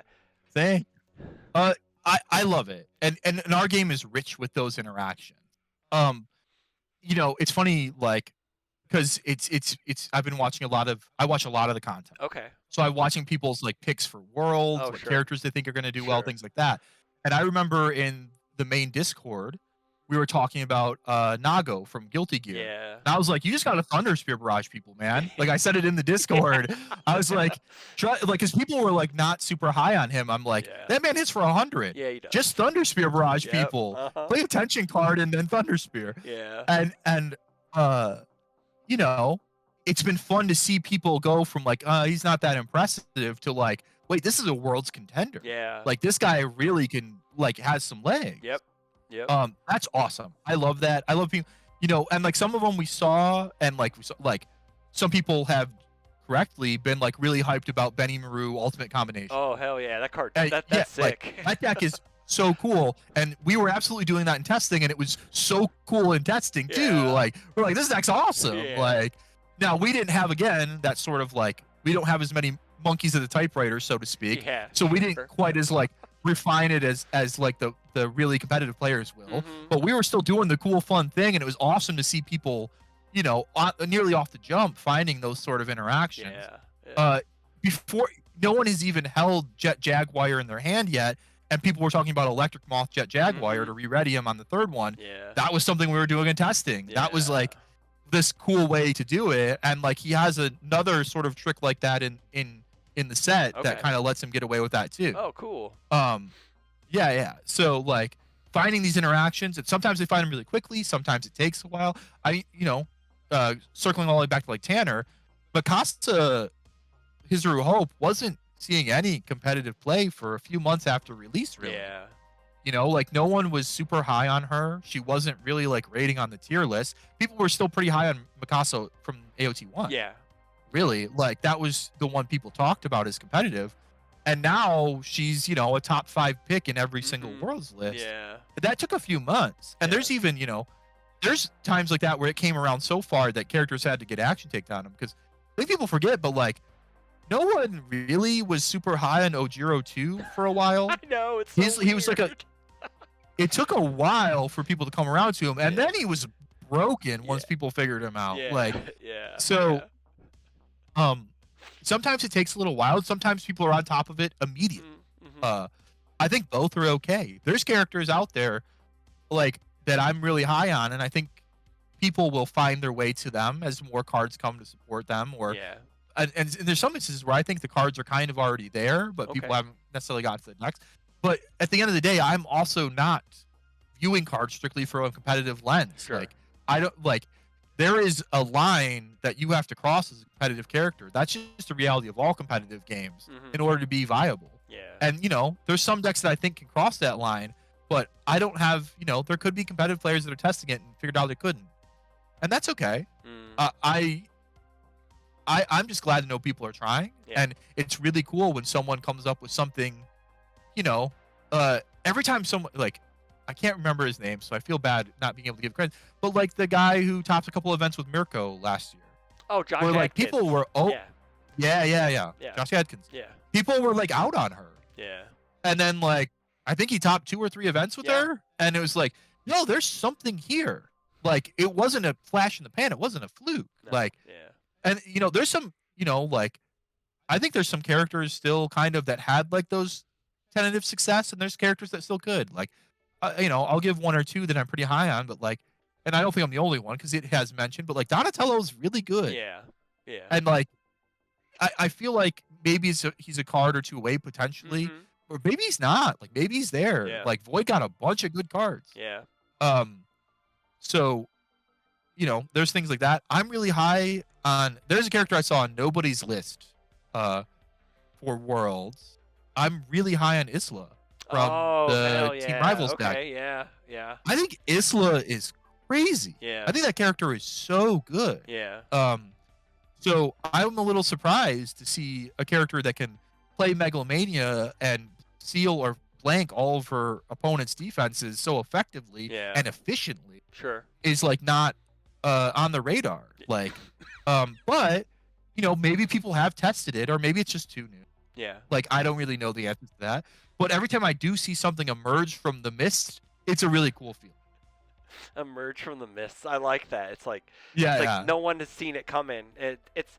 I do think. 100%. I do think like. I guess like it'll also be like it's kind of a good segue into the next question, right? Like, do you feel the community gets too results driven and lets gems fall by the wayside, kind of like in Isla, because everyone's just so Rodon, Mikasa, Deku, X, like Godzilla, like we're so Yeah. because like competitive, we're so results driven, and if something doesn't like work, doesn't really come to fruition in a few like games or in a couple testing sessions, we kind of just throw it by the wayside. Your thoughts on that? I think that this is like the player part of me can speak to this almost better than the designer part of me. Okay. But like, I think this happens, but I think it's less prevalent than some people would think. I think a lot of things get tried. I do think things get kind of tried and then passed on quickly. Like they're like, all right, this didn't work. I'm gonna move on to the next thing. Yeah. And tournaments bring a level of risk. Bringing a safe choice, means that you won't have your weekend ruined by like an 0-2 drop. Yeah. You know? Like sometimes you take a swing and it doesn't work out. Sometimes you take a swing and you almost win an event or do win an event. And sometimes you take a swing and you end up, wandering around on Sunday just lost in the void of disappointment from your deck not doing the thing you wanted. Oh no. I've been that guy, Yeah. like for sure. So I think that sometimes stuff get passed on, and we're also, we're a bigger game than we were 10 years ago. Yeah. But we're not a big game. Sure. Like we're not huge. Just being realistic. Like we have a pretty respectable and dedicated player base, but we don't have a million games being played a day and decks getting solved and super optimized. And so the competitive decks that do get optimized are going to be those kind of safe picks for events because people are, they care about their points, they care about the prizes, and they care about having a good weekend. Yeah. Like for some people, it is really rough to just have a bad start to an event and then still enjoy the trip. Yeah. Even the community's great, but like everyone's been salty at an event. Like there is no exception. Oh yeah, definitely. So, there's risk, and I think that it's okay for people to be averse to that risk. But I do think because we don't have a million games being played, there is some things that are just, I don't even fall by the wayside's the right thing, just never quite picked up. Sure. Because there just isn't enough hands to get all the rocks off the beat. Yeah. Yeah. Isla, going back to the Isla point, because I played like a half a game with her because a buddy just had a deck and I didn't want to play Deku into his deck again, so I'm like, give me your Isla deck, I'll play it. The fact that she can play any like a seal move like on play and then just flip their best defensive piece and immediately flip whatever that's problem they have. Yeah, that's wild. That's like that character's that's nuts. Like that's serious. And speaking of wild, Wild Style is a crazy card. Oh yeah, Wild Style is a opener, a finisher, and a mid-string grease card. Yes, it is. Like, and no one plays it better than her. Yeah, like that card is crazy. Like, that card's so wild. So, pardon the pun. I guess. Yeah. So, it's that character has tools. I'm really high on that character with what she has available now, and she gets even better when Godzilla's out. Oh man, you heard it here first. Yeah. So that's one I really like. Yeah. But I'm sure some people put her through the paces and maybe didn't find enough there. But I am a believer. I think that character is very good. Yeah. 7 hand size, aggro, control-ish character gets a check boost when you play an ally card. It's kind of crazy. Like it's kind of really some good words on that and good symbols too. Like that character is fantastic. Megalomania, Wild Style. Oh yeah. Good card quality. Yeah. Wingnut Sabotage. Oh yeah. Just great. Just good cards. Oh yeah. Yeah. All right. Card quality very high. All right, Jeremy, you're talking me into it. Send me a list and I'll play it at locals. I'm in. I'm always down to play J-Ray list at locals. I'm always ready. Tanner's got the updated. Oh yeah, I'll get a hold of Tanner. Yeah. Tanner, I want that list. All right, so before we move into our special reveals we have for this tonight, one last question: What advice would you give newer players coming into the game about character choices? Yeah. So this is an interesting one, and I thought a lot about this outside of you asking. Like, because we spent a lot of time kind of figuring out, like, hey, what is inviting to new players and what's exciting to new players? Okay. And I think my really short answer to this, like my lightning round style answer to this, is play the character that made you want to play the game. You'll get there. Nice. Some of them are harder than others, but you'll get there because you love the character. It's gonna make it easier to climb those hills of learning how to play defense, learning how to manage your hand, things like that. I think the right answer is always play a character you love. Play a character that you care about. Play a character that motivated you to get into the game. That being said, it is worthwhile to play a character that has some level of forgiveness. So, like, if your favorite character is a 7-hand size, 20 health character without a lot of defense on their face, you're going to be in for a pretty unforgiving learning experience. True. Doesn't mean you shouldn't do it if you love the character. Yeah. That experience will be valuable. You will get better. Yeah. But it's going to be a lot harder than if you're playing someone with 34 health and you can make some mistakes in what cards you hold and have something. Or a character that goes, oh man, I overspent my blocks early. I'm going to tap this moth and not pay for the mismanaging my hand early on this defensive turn. Yeah. Like there's characters that are more forgiving than others. Mm-hmm. So if you have the ability to choose between multiple characters that you really love, there is some more forgiving ones with extra health, one with good defensive buttons. Yeah. Those help. But I do think it doesn't matter how easy the character you're playing is if you don't really like them. Yeah.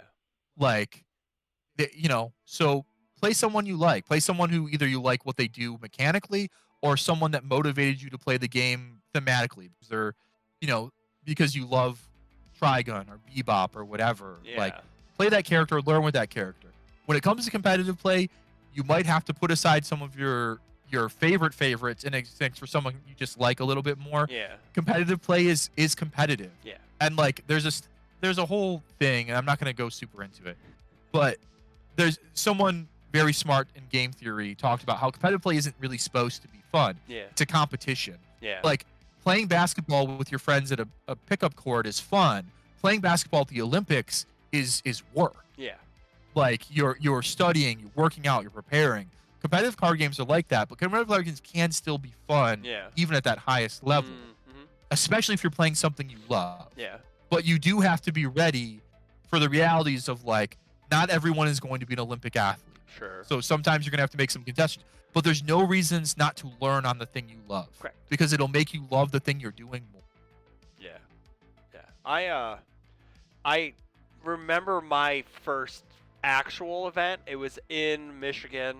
It was at a PTC. It was at an old store. It was like the first. It was like, I forget where it was at. It was like the first Michigan PTC I'd ever gone to, and I took Morgan one, like, because I love I love Darkstalkers. It's my favorite, one of my favorite fighting games of all time. I was a Morgan main in the game. I played her. I was like, I'm playing this game because I can play my favorite fighting game character. Look at me. It's just like, it was just like, cool, man. I get to play my favorite fighting game character in a game. I just, you know what? It was cool and it was awesome, and I got to learn off of that, and I got the bricks beat off me by multiple people. I was gonna say, probably got your butt kicked. But years down the road, you're winning big events with All Might. You know what I mean? It's just, so hey, man, you learn. Everyone's got to start somewhere. That's all I got to say. So. Yeah, everyone. You can pick the best character in the game. Like your first character can be Rodan, and you're still gonna get the bricks beat off of you the first time you go to a competitive event, probably. Correct. Unless you're training in like the elite dojo with a bunch of sweaties, like you're probably gonna get knocked around pretty hard. Correct. That's part of learning. Yep. Our game is really deep, and it has a lot of really nuance, especially when it comes to play lines. Yeah. You get that through experience. Yep. But local level play, you can do whatever. Just play your guy and have a good time. Yeah, that's something I'm learning lately. It's just, especially like, except for now, because it's Worlds testing time, but is just play the guy I want to play at locals. Just play the stuff that I want to try out. Because how else am I gonna, learn? So. Yeah. All right. You ready to get into some reveals? You want to get into some reveals? Yeah. All right, let's do this. So. This is a pleasant surprise. All right. So UVS Games allowed to first again, Jeremy. Thanks for coming on. They hooked me up with 13 reveals. It was like an entire package. I had no idea this was happening until I was sent the card. So we're going to start with Engage the Monster. It's a 4 difficulty, 3 check, 5 mid for 3, spicy 1 low block, has blitz. If your rival has 5 or more power tokens, they sacrifice 2. Otherwise, they sacrifice 1. Hint, everybody, these are all infinity cards. Do you want to kind of talk about the whole, like, design process behind the Infinity cards, or like what the theme was? Because kind of like what you told me. Yeah. Yeah. So I think it's really cool that they gave you like the whole package, so to speak. Hmm. Most, not all, but most of the Infinity cards in this set are themed towards this idea of the humans battling the kaiju. So the element in so many of these movies is, the militaries and things like that fighting against Godzilla or fighting with Godzilla Yeah. or fighting each other while Godzilla steps on things. They're always there doing something Yeah. Yeah. in a lot of these, and I thought that would be a silly element to fully ignore. It is a part of so many of these stories. Hmm. So I had this idea where, like, humanity is a versatile, available tool. Every country has a military, basically. Everyone, Yeah. has it. So the idea of the infinity symbol representing human ingenuity, the way that they Nice. fight back, Okay. Okay. and making some, you know, interesting tools that reward you for building up your humanity's military might and ideas and Yeah. experiments and inventions. So Uh, uh there's a package of them in mhm. this set to that you can, because they're infinity, theoretically play in any deck, Yeah. and you're enlisting the military to help out your character. That's crazy and also very cool at the same time. I Yeah. I like it that you put with the power token inclusion. Normally we don't see, like, it's kind of like with Guilty Gear we had some mechanics to get rid of the tension mechanic, the Roman cancel token. Yeah. So now we have cards in the set that fight against the power token because we're Yeah. humans and we don't want to get destroyed. So Yeah, we're trying not to get heat breath out of correct, existence. That's correct. that's our main goal Yeah. generally. Yeah. So this one's really cool because it's a pretty decent speed for 4, low block, and sacrifice. It makes your rival get rid of power tokens. So that's very cool. I enjoy this Yep. card immensely. Next one is the Repelling Fire. It's 6/4, 6 difficulty, 4 check. 4 checks return, everybody. 4 checks return. 2 mid block, 5 mid for 6 ranged. Has nothing in the text box. It's just a meaty dude. It's just a big meaty move. Yeah. I know this is kind of akin to, what was it, Cart Titan Rush? It was a 5/4 with, like, it was like 4 Yeah, low yeah. for 5. Is this kind of like in the same idea where it was like, we're kind of playing a good statted move to have a 4 check, so we have to have like a 6 on it just to make it kind of, like kind of okay or whatnot? Yeah, it's similar in that space Okay. where it's meant to be like a big meaty sort of guy. I think this one is like, kind of specifically slotted as like a, hey, this is above curve. Mm, It works in a couple different situations. You can slot it as a 4 check into any deck. yeah. Any sort of like, hey, I want a little bit of an extra 4 diff that's like lower on the difficulty curve, that has good numbers for whatever Yeah. reason. Also, and one of the kind of net benefits of doing this sort of infinity package is it's a pretty real card in like limited, like in your Oh, pre-release sure. deck or a Yeah. draft or something. And these infinity cards help fill out any deck in Yeah. the formats. Yeah. This one could go in basically any limited deck and help you, stretch your attack count a little bit Mhm. further Mhm. without necessarily playing a bunch of 3s and 2 checks. Sure. Sure. Next up, okay, so this one's pretty cool. It's Combat Submarine. The art is fantastic on it. It's a 2/5, 1 low Yes. block, 3 stamina. It says enhance commit. Your attack gets 4 damage. Only playable if you have 7 or more infinity cards in your stage. So you have to have so 6 other ones because it includes itself. I just like the picture because Godzilla's like, "Hey, dude, you're in my face, bro." Like, it's just like, what's Yeah. going on? What do you think you're about to try here, sir? Yeah, I know, sir. Yeah, This yeah. is my It's water, awesome art. sir. It's really good. It's perfect art. It's a nice little Yes. attack pump for payoff. So like you build around it, so it gives you 4 We've seen Nago have to lose 10 health to get 4 damage multiple times, right? Yeah. Like, it's huge, and it's just an easy commit. I like that backups make it a return, because I was wondering if you guys were gonna make backups in the set, because it's like, I don't know, what are they gonna do? Do Baby Godzilla as a backup? Like, Yeah. So it's very cool. I really do. Like, what was like the design? What was your thought process about including backups into the set? If you can answer that one.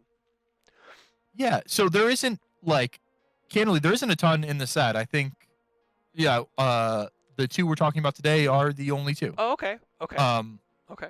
Like spoiler, Humans. but We you know, back up each previous, other. There we go. you know, there isn't a whole lot of like, uh, I didn't think it made a lot of sense for a giant monster the size of the Empire State Building to be a backup to, you know, Yeah, sure. whatever, Yeah. you know, character.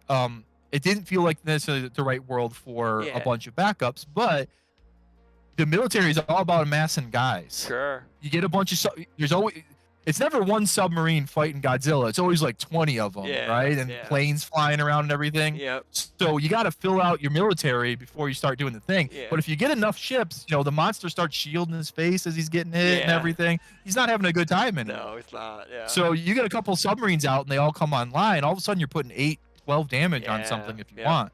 I also like it says it doesn't specify because a lot of the times damage pumps have your non-throw attack will usually have that. I like it that you can just slap 4 damage on a throw if you can meet it. So that's pretty cool. Wherever you want to put it. Yeah, I like it. Yeah, I like it a lot. Plus the low block, I love seeing one low blocks on cards because I just love seeing one low blocks. It's just we have a lot of low block trauma from early like Red Rising era when they just weren't on any cards. It seemed like. This one is actually this next card, Fighter Jets, is the other backup. This one's one of my favorites out of the package that I got to preview. It's a 1 difficulty, 5 check, 3 stamina, 1 high block, enhanced commit, +1 speed or -2 speed, and then you make your rival sacrifice a power token for a 1 diff. This is it's really cool because like when you see like a 1 diff foundation that commits for -2 speed, it's kind of like it's kind of feels a little weird because really you could have just blocked and committed that and something else to pass the check, and this is just free speed reduction and power token sacrificing the power tokens to the sun god. So plus the art's great because it's like, oh man, our jets are going down, boys. Our jets are going down. Yeah. I do. This one's fun. I think this is one of the more like effective tools in it, and it's probably one of the most efficient pieces of anti-power token technology. Sure. Because it's like a 1 diff, it gets rid of 1 every time you commit it. There's almost no way they can stop you from at least getting rid of 1 with it. Yeah. And it's funny, but I love evoking the image of like Godzilla trying to swat the jets out of the air because they're messing up his day, like they're shooting him in the face, and he's like, these bugs, man. I just like. And so like you got to swat the jet or it's going to keep bothering you. It's going to keep shooting at you. It's going to keep causing little problems. It's going to keep clearing your power tokens. Like you might just have to swat that jet. Like, but you know, he's trying to smash Tokyo. He doesn't want to swat a jet. He's got better things to do. Better things. He's an important man. He's an important man. He has many things to do. Yeah, and I thought it was important that Infinity was the place for some of the counter power token technology. Okay. I think, you know, if power tokens become a strong strategy, you know, every strategy needs some counters. And tokens are a space that has fairly light interaction currently. There is some stuff that interacts with them, but not a ton. So I wanted to make sure that technology was available to everybody. And Fighter Jets is one of probably the most efficient tool in that space that's available to everybody. Okay. Yeah, when I saw this in my preview packet, I was just like, this card actually goes in almost every deck now. Like, if it's not main boarded, it's sideboarded for power token stuff. It has a nice block, -2 speed on a non-foundation card. That's great. Like, it's super good. It gets to pretend to be 2 foundations with your blocking, basically. Correct. Yeah. And a little bonus. So if you're, you know, looking for some speed reduction in your spam slot, it's a candidate. Like you might have other things you like better, or you might want a gray one because you're offensive facing. But if you're defensive facing, Jet is a viable option compared to anything else you might play. Just think, man. And it's especially viable if you think you're going to be playing against a lot of Godzilla, Titan, and Terror or something. Like, I can just see it now. Mothra and her fighter jets just going at it. Just we're doing the flying V. Everything's slow forever. We're the flying V formation, Jeremy. In formation. God bless her. Mothra, the Top Gun Mothra crossover we've been waiting for. I never knew I needed that in my life so much right now. Next up, we have Ancient Research. 4 difficulty, 5 check foundation. +2 low block. It's a tech card. We have tech cards in Godzilla, everybody. Sacrifice, add 1 infinity card from your card pool to your momentum. This is a pretty neat piece. It's a 4 difficulty foundation, so that means we can build it with those Team Hero 15s that we just pulled out of our King of Fighters decks. Has a nice low block. It can clear. It basically just says, hey man, we get a momentum and clear our progressive. Or if I mean, even on defense, if we block with like an infinity card, we can just shove it into our momentum for free resources, which is pretty good in my opinion. Yeah. This one is in a similar shape to I'm Old Yusuke, Mm-hmm. but since it's infinity coded, it paid a little bit of a stat penalty. Yeah.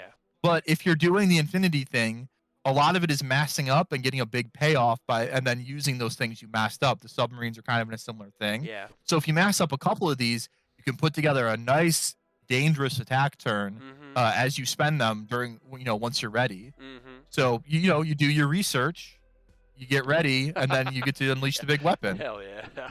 I like that. Oh, I like that, Jeremy Ray. I love that. I love the puns. I love the puns. It's great. Mhm. Yeah, I do see. I do like that. I like cards that that are shaped like I'm Old Yusuke, where we just get to get a benefit for stacking a foundation, and we're just clearing our card pool, getting resources, so we can just use them later, and it makes our turn easier in the long run. So it's very cool. Next up is another card that really interested me because I am a defensive player at heart. Defensive Preparations, 2 difficulty, 5 check, 2 mid block. Enhanced, this attack gets -2 speed. If you have 3 or more infinity cards in your stage, it gets -3 instead. This is awesome because I've read the card first, then looked at the art and realized it was aliens fighting Space Godzilla, and that was rad in my book. So not only are we humans, we are also the aliens fighting Space Godzilla. So whenever a little guy got a fight, it's an infinity thing. Yeah. This one has a good rate. This is one of the ones I would consider a benefit to the infinity package. Okay. Because -3 speed on a spam is just good. It's just a great rate. Like that's the premier rate that we will put things at. Mhm. So, and this one's, you can just have this, maybe a military airship and 1 or 2 other somethings, and you're good to go. It's online. Yeah, I like that. Considering that military airship is, I like a Moment of Normalcy. Those are like 2 of the premier Infinity cards, and then we're already we're halfway there, Bon Jovi. So we're there. We're pretty much there by then, and we just got to build one of these guys. So yeah, I like it. It's a very cool card, and like seeing like the kit kind of like form in midair, like it's like the cube. It's like was it the Allspark in Transformers? How it just goes like this. And that's what it reminds me of. It's like I see it all now. It's coming together. Okay, so the next up, which I didn't know, that I was like, okay, Jeremy Ray is goofing on me because we got a card called High Guard. It's a 0/5, 3 high block. I love it. I love it for the fact that it's called High Guard, and it's blocking high. And I know it's a 0, and everyone's gonna be like, oh, does it have an ability on it? I mean, if we're playing this Infinity package, we're slamming these in because they're the easiest cards to build in our deck, right? Like, and then we have one called the Low Guard too. It's next. It's it blocks low. It's the same thing. 0/5, 3 low. So what was the idea behind bringing zeros back, like in a more grander fashion? Because I know we had one in, I think it was AOT 3 or 2 that had 0/4 with an ability that flipped. Crawl to the wall. Crawl to the wall. Yeah. Now we have a 0/5. It's blank, but off zone blocks, which I think is more of a premium than having a 0/4 with an ability with a mid block, in my opinion. I would agree with that assessment. So I could probably go to talk about this for a while. Okay. But I'm ready. I'm gonna try. I'm gonna try to abridge it for now because it's almost its own subject. Okay. People have astutely recognized that we're trying to kind of take better control over the zero diffs. I think that the tempo and power level of zero diffs was really high for a while, and it kind of screwed up sort of the way people were building out their stages and created some sort of acceleration issues where people are like, all right, I'm just going to try to build 5 on 1, and I'm not even really giving up quality cards because I'm playing Release or, like Stronger in Darkness or something. Can't be fixed. Stuff like that. Yeah. It's like the quality was really high. So we wanted to rein that in, and that's a step process, Mm. what high guard and low guard do is they give us they give everybody a flat off zone Yeah. that we have agency over. So now, as others rotate out, Yep. we know exactly how many low and high block zeros every symbol has. Mm-hmm. And it's 4 high guards and 4 low guards, and then maybe we make some more. Yeah. But where it stands now is we're kind of in the middle of a reset of the zeros. Yeah. And this is kind of thing. And here first, but this is not the only appearance of high guard and low guard. Okay. These are going to show up in other sets. Oh, okay. These are going to be, at least for the foreseeable future, as we kind of said this, a little bit, I don't know if I want to say evergreen, but reoccurring. Sure. Within other products. Sure. Like, and not just booster sets, but even like challengers. Oh, okay. Yeah. So, yeah. So we are trying to take some control over it, and this is kind of the start. This is kind of phase 1. As phase 2 is this is kind of phase 2. Phase 1 was kind of working some of the existing ones out slowly but surely. And that doesn't say, and some people are like concerned, like we're never making zeros again. We are making zeros again. The problem is we needed some of the ones that we weren't in love with from a design standpoint to kind of filter out. Sure. I do love the art because it's the same battle. It's just Jet Jaguar blocking. It's Jet Jaguar. Yeah, fighting Gigan. It's Gigan, right? He's fighting Gigan, right? No, Megalon. It's Megalon? Okay, that I didn't know. Sorry, Godzilla fans at home. Please don't shoot me. It's okay. Don't heat breath me. But yeah. Very few people remember Megalon. Okay.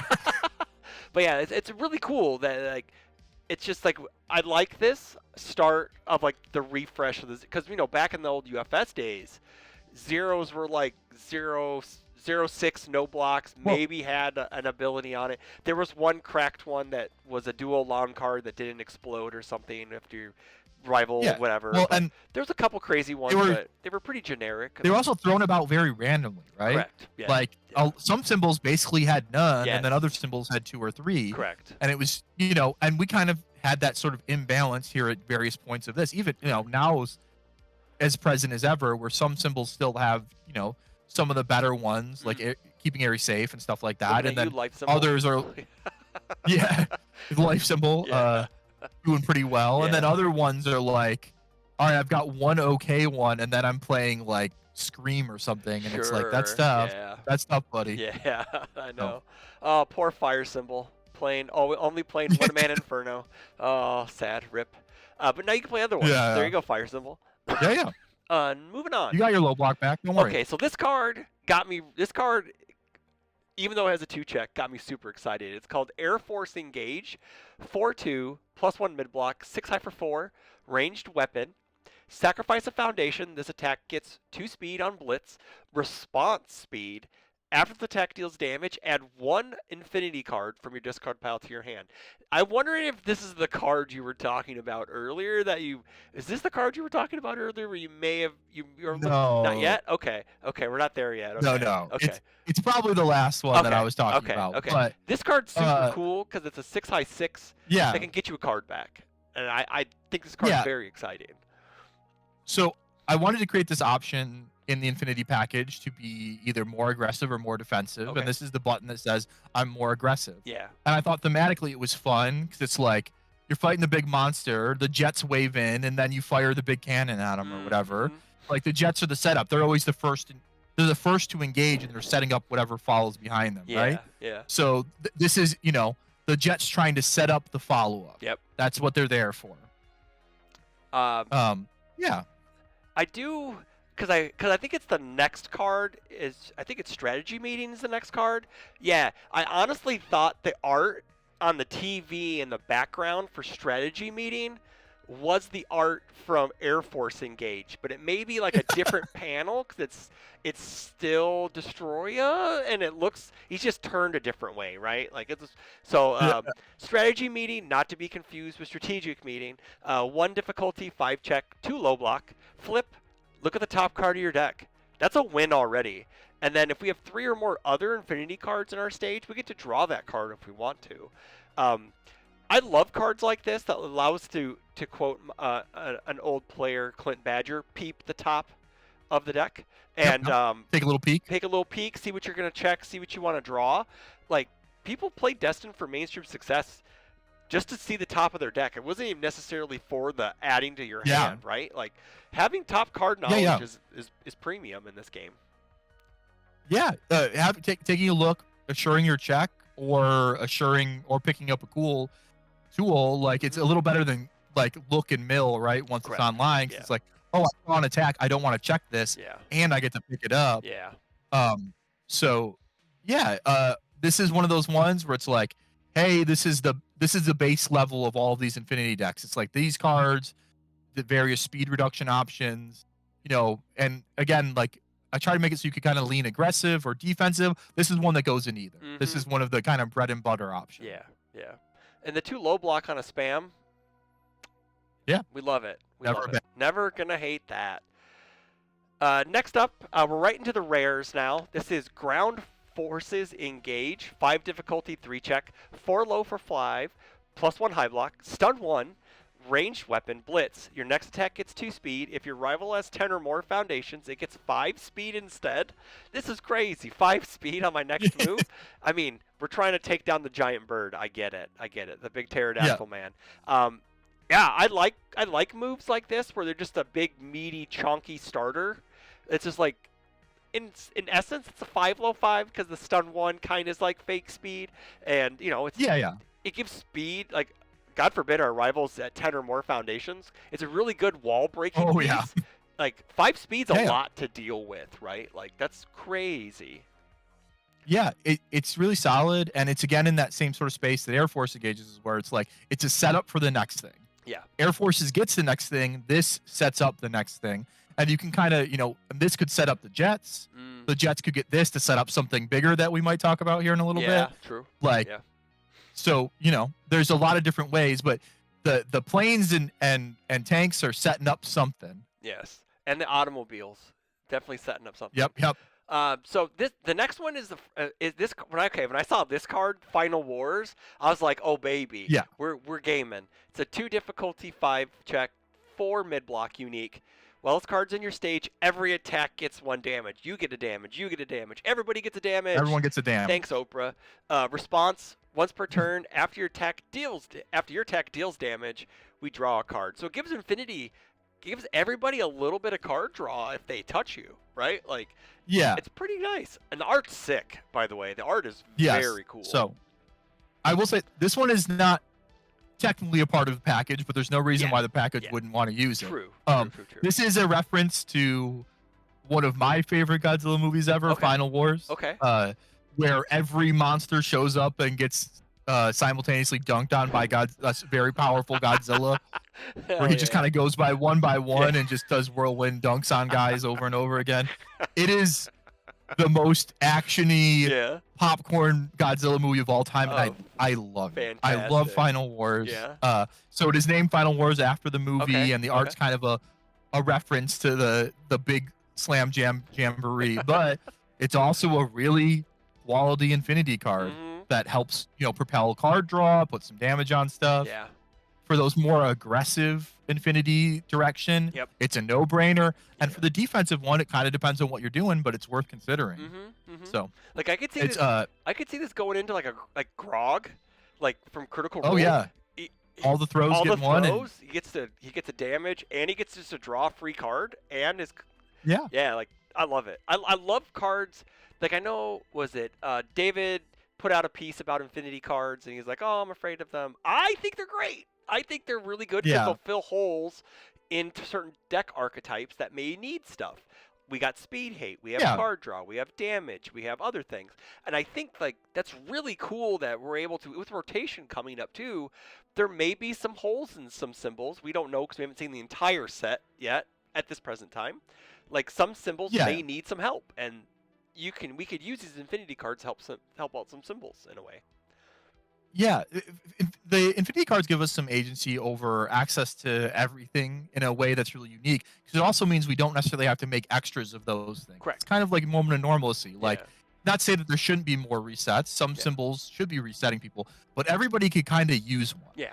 So moment of normalcy means instead of printing one for a bunch of symbols and then, Deku's running 22 resets in his deck or whatever, we can just make moment of normalcy, and everyone's kind of got the same level of access. We like that. I do think that the Infinity Kit will probably cause some PTSD. Oh, sure. I think a lot of the problems people have with Infinity, and I don't want to go into say they're wrong, because I think that some of those are accurate diagnoses of some of the issues. They are. But I also just think that some of them are just, we made a couple strong ones. Yeah. I don't think that that's inherently problematic, but one or two of them kind of were. And that them being Infinity, this may sound kind of weird, and I don't necessarily die by this statement. They probably would have been a problem with symbols on them still too. Like I don't think being Infinity was the thing that put them over. Like the 9 Titans, as long as it matched the symbol with the cards that had the powerful interactions, which were the backup symbols for the AOT block, so it would have. It was still going to be kind of an issue. And outside of those powerful interactions, though, I actually think it's like a relatively okay card, a strong card, but it was always going to be a thing. And then like we recently took action on Yielding. And so Unyielding was a really interesting space to try a card in. It's a space that we'll probably explore again at some point. But it was just way too efficient at what it was doing. And that would have been true on any symbols it had. It still would have warped things the way it did as an Infinity symbol. Maybe not as quickly or dramatically, but whatever symbols had access to it could still do the thing that people were frustrated about. The experience doesn't go away, and the experience is the thing we care about. So, I don't think us as designers did Infinity any favors in the PR department, is kind of what I'm saying. I get you. But it also does offer some unique challenges when you're designing Infinity cards, because everybody gets to touch them. So you have to be considerate of what that means in the greater scheme. I think everybody getting to touch a moment of normalcy is actually probably a net positive for the game. Some people might argue everybody getting to touch airship is a net negative, but I think that at the point even that has been somewhat reduced, because decks are just playing 1 or 2 airships now, which is kind of what we always expected for it in the long run. So it's just one of those nice, if I get it, I get it. If I don't, I don't piece, right? Like it just rolls. And it's not singularly an offensive or defensive piece. It's good on both. So it's just a powerful tool to get into play that encourages people to diversify their deck away from gray and orange all the time. Because if it was up to our players, every deck would be 40 gray ones and 22 orange ones, and they would never play any of the others because the other ones don't pass checks. So we got to make sure some of those green ones are exciting. Sure. Yeah. All right. So speaking of exciting, we're gonna get into the last card. We got an ultra rare. It is called Humanity Fights On. It's a 13 difficulty 4 check, 0 mid block, 7 mid 7, powerful 3. We're nuking him, man. We're nuking him. This card gets -1 difficulty for each Infinity card in your stage. Blitz, change the zone of this attack. So, before I pass it to you, I saw the 13 def, and I'm like, oh my gosh, because, Attack on Titan PTSD. And I was like, okay, it's what it does. And so I read it. I'm like, okay, that's pretty cool. And then I saw the art, and I'm like, this is the best art in the set. Easily, hands down. Like, it looks awesome. It's so amazing looking. So, and I also like it just gives you a little bit of a zone mix up. It's kind of a dunk a bit, especially if you build around it. It could be lower than what a normal card of this stat wise, like you could get it down to under 5 if you really tried, right? If you really just played everything. So if you 9 or 10 Infinity cards in your stage, like the Deadlock Wall, plus there's a lot of Infinity cards that are assets and backups. Like you can get this down to like a 5 or 6 def, and largely, to be honest, it's balanced kind of from the scope of being a 6 def. Okay. Like that is the 7 card threshold. Oh, sure. That the other cards have that for makes like sense. submarines. This is why you're the designer and I'm the player. Cool. Yeah. So it comes together. I think people don't think that we are as thoughtful as we try to be when designing things. So it's nice to be able to point out something like that. Like, hey, it makes sense. It's supposed to be a 6 diff kind of. A good 6 diff, but because you have to work for it. Correct. But, and it gets, it gets better. No, we wanted a big dunk for the Infinity package. We wanted something exciting Yeah. and energizing to players. And this card was broken in playtest a couple of times, but it had much lower numbers in the difficulty, or it had the same difficulty with much higher numbers as offensive. Oh, okay. And it turns out playing a 3-diff that does 10 Yeah. is just a little bit of a problem, especially when you're playing a military airship anyways, because you're an Infinity deck. Yeah. You're just like, would you like to see a string of 3-diffs doing 10 with powerful 3? Oh, that's whack. So we put a lot of pressure on this card Yeah. to get it to where it is, and I think it's still very good. Okay. Cool. But boy, this one was an adventure in play.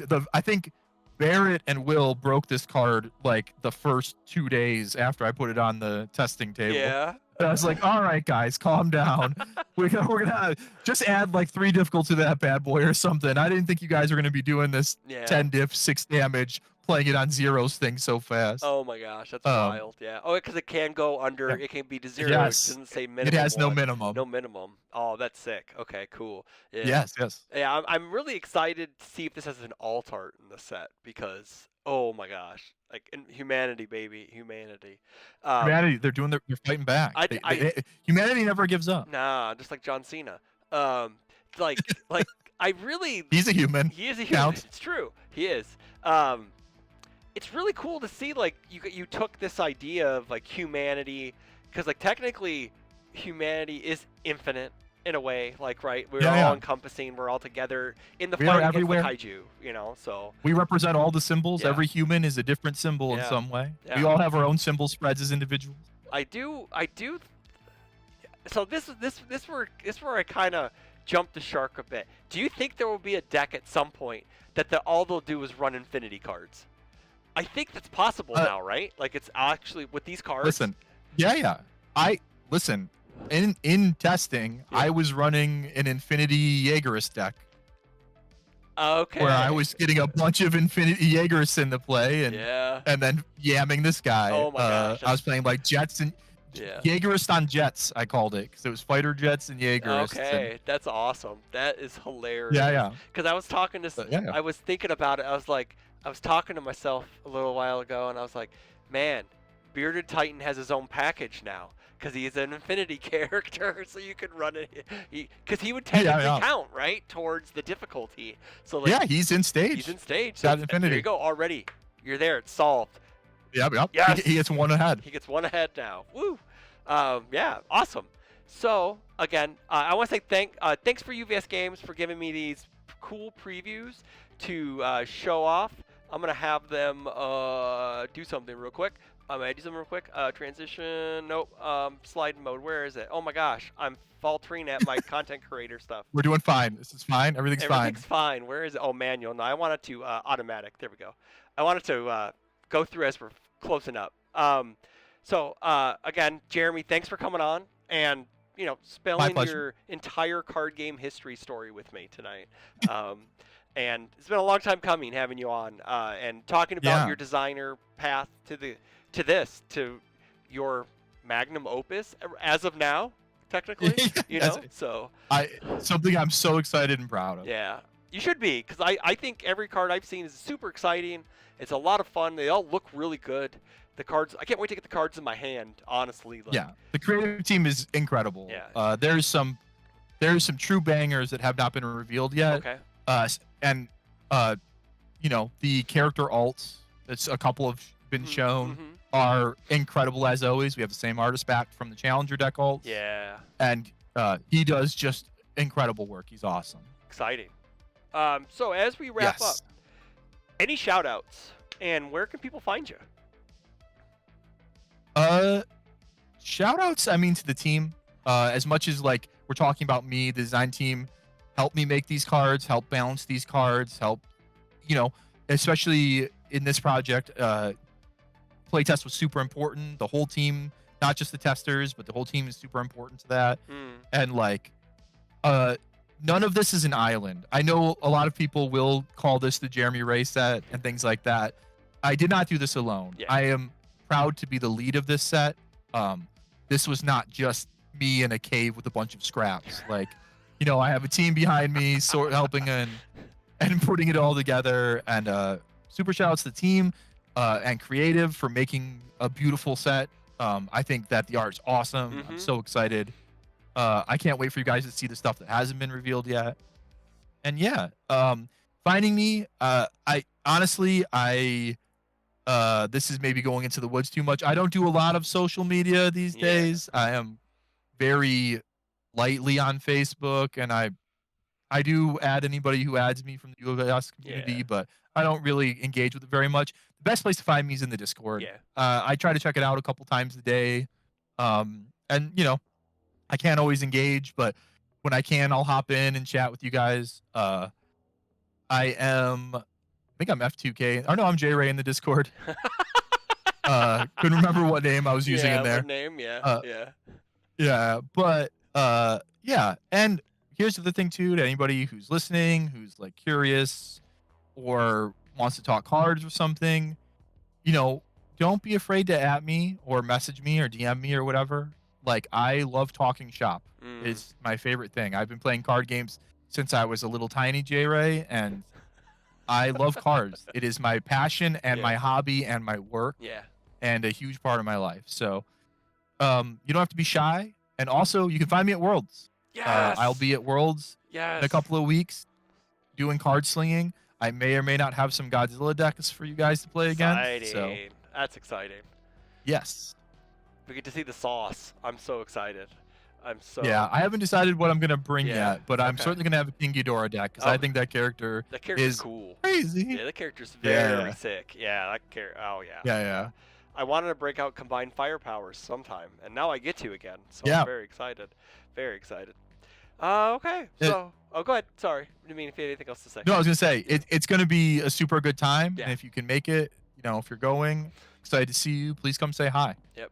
Sign up, because people like me haven't signed Yeah, up yeah. for day one yet. Because I still need to sign up for day one because I'm lazy and I haven't done it yet. Because I don't know. Just haven't done it. I was gonna do it last Friday and just didn't. And then I was gonna do it today and haven't yet. So maybe I'll do it after this. I think I should do that. So yeah. I believe in you. You got Thanks, this. Jeremy. I appreciate it. All right. So again, thanks to UVS Games for the previews. Thank you, Jeremy Ray, for coming on.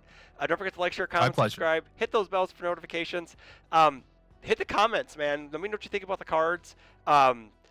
Yeah, I'm going to just put this out as the entire video. So please watch I'm not going to break it up. Sit down and watch the 2-hour epic that we have created because it's amazing. I'm sorry I yapped so much, guys. My bad.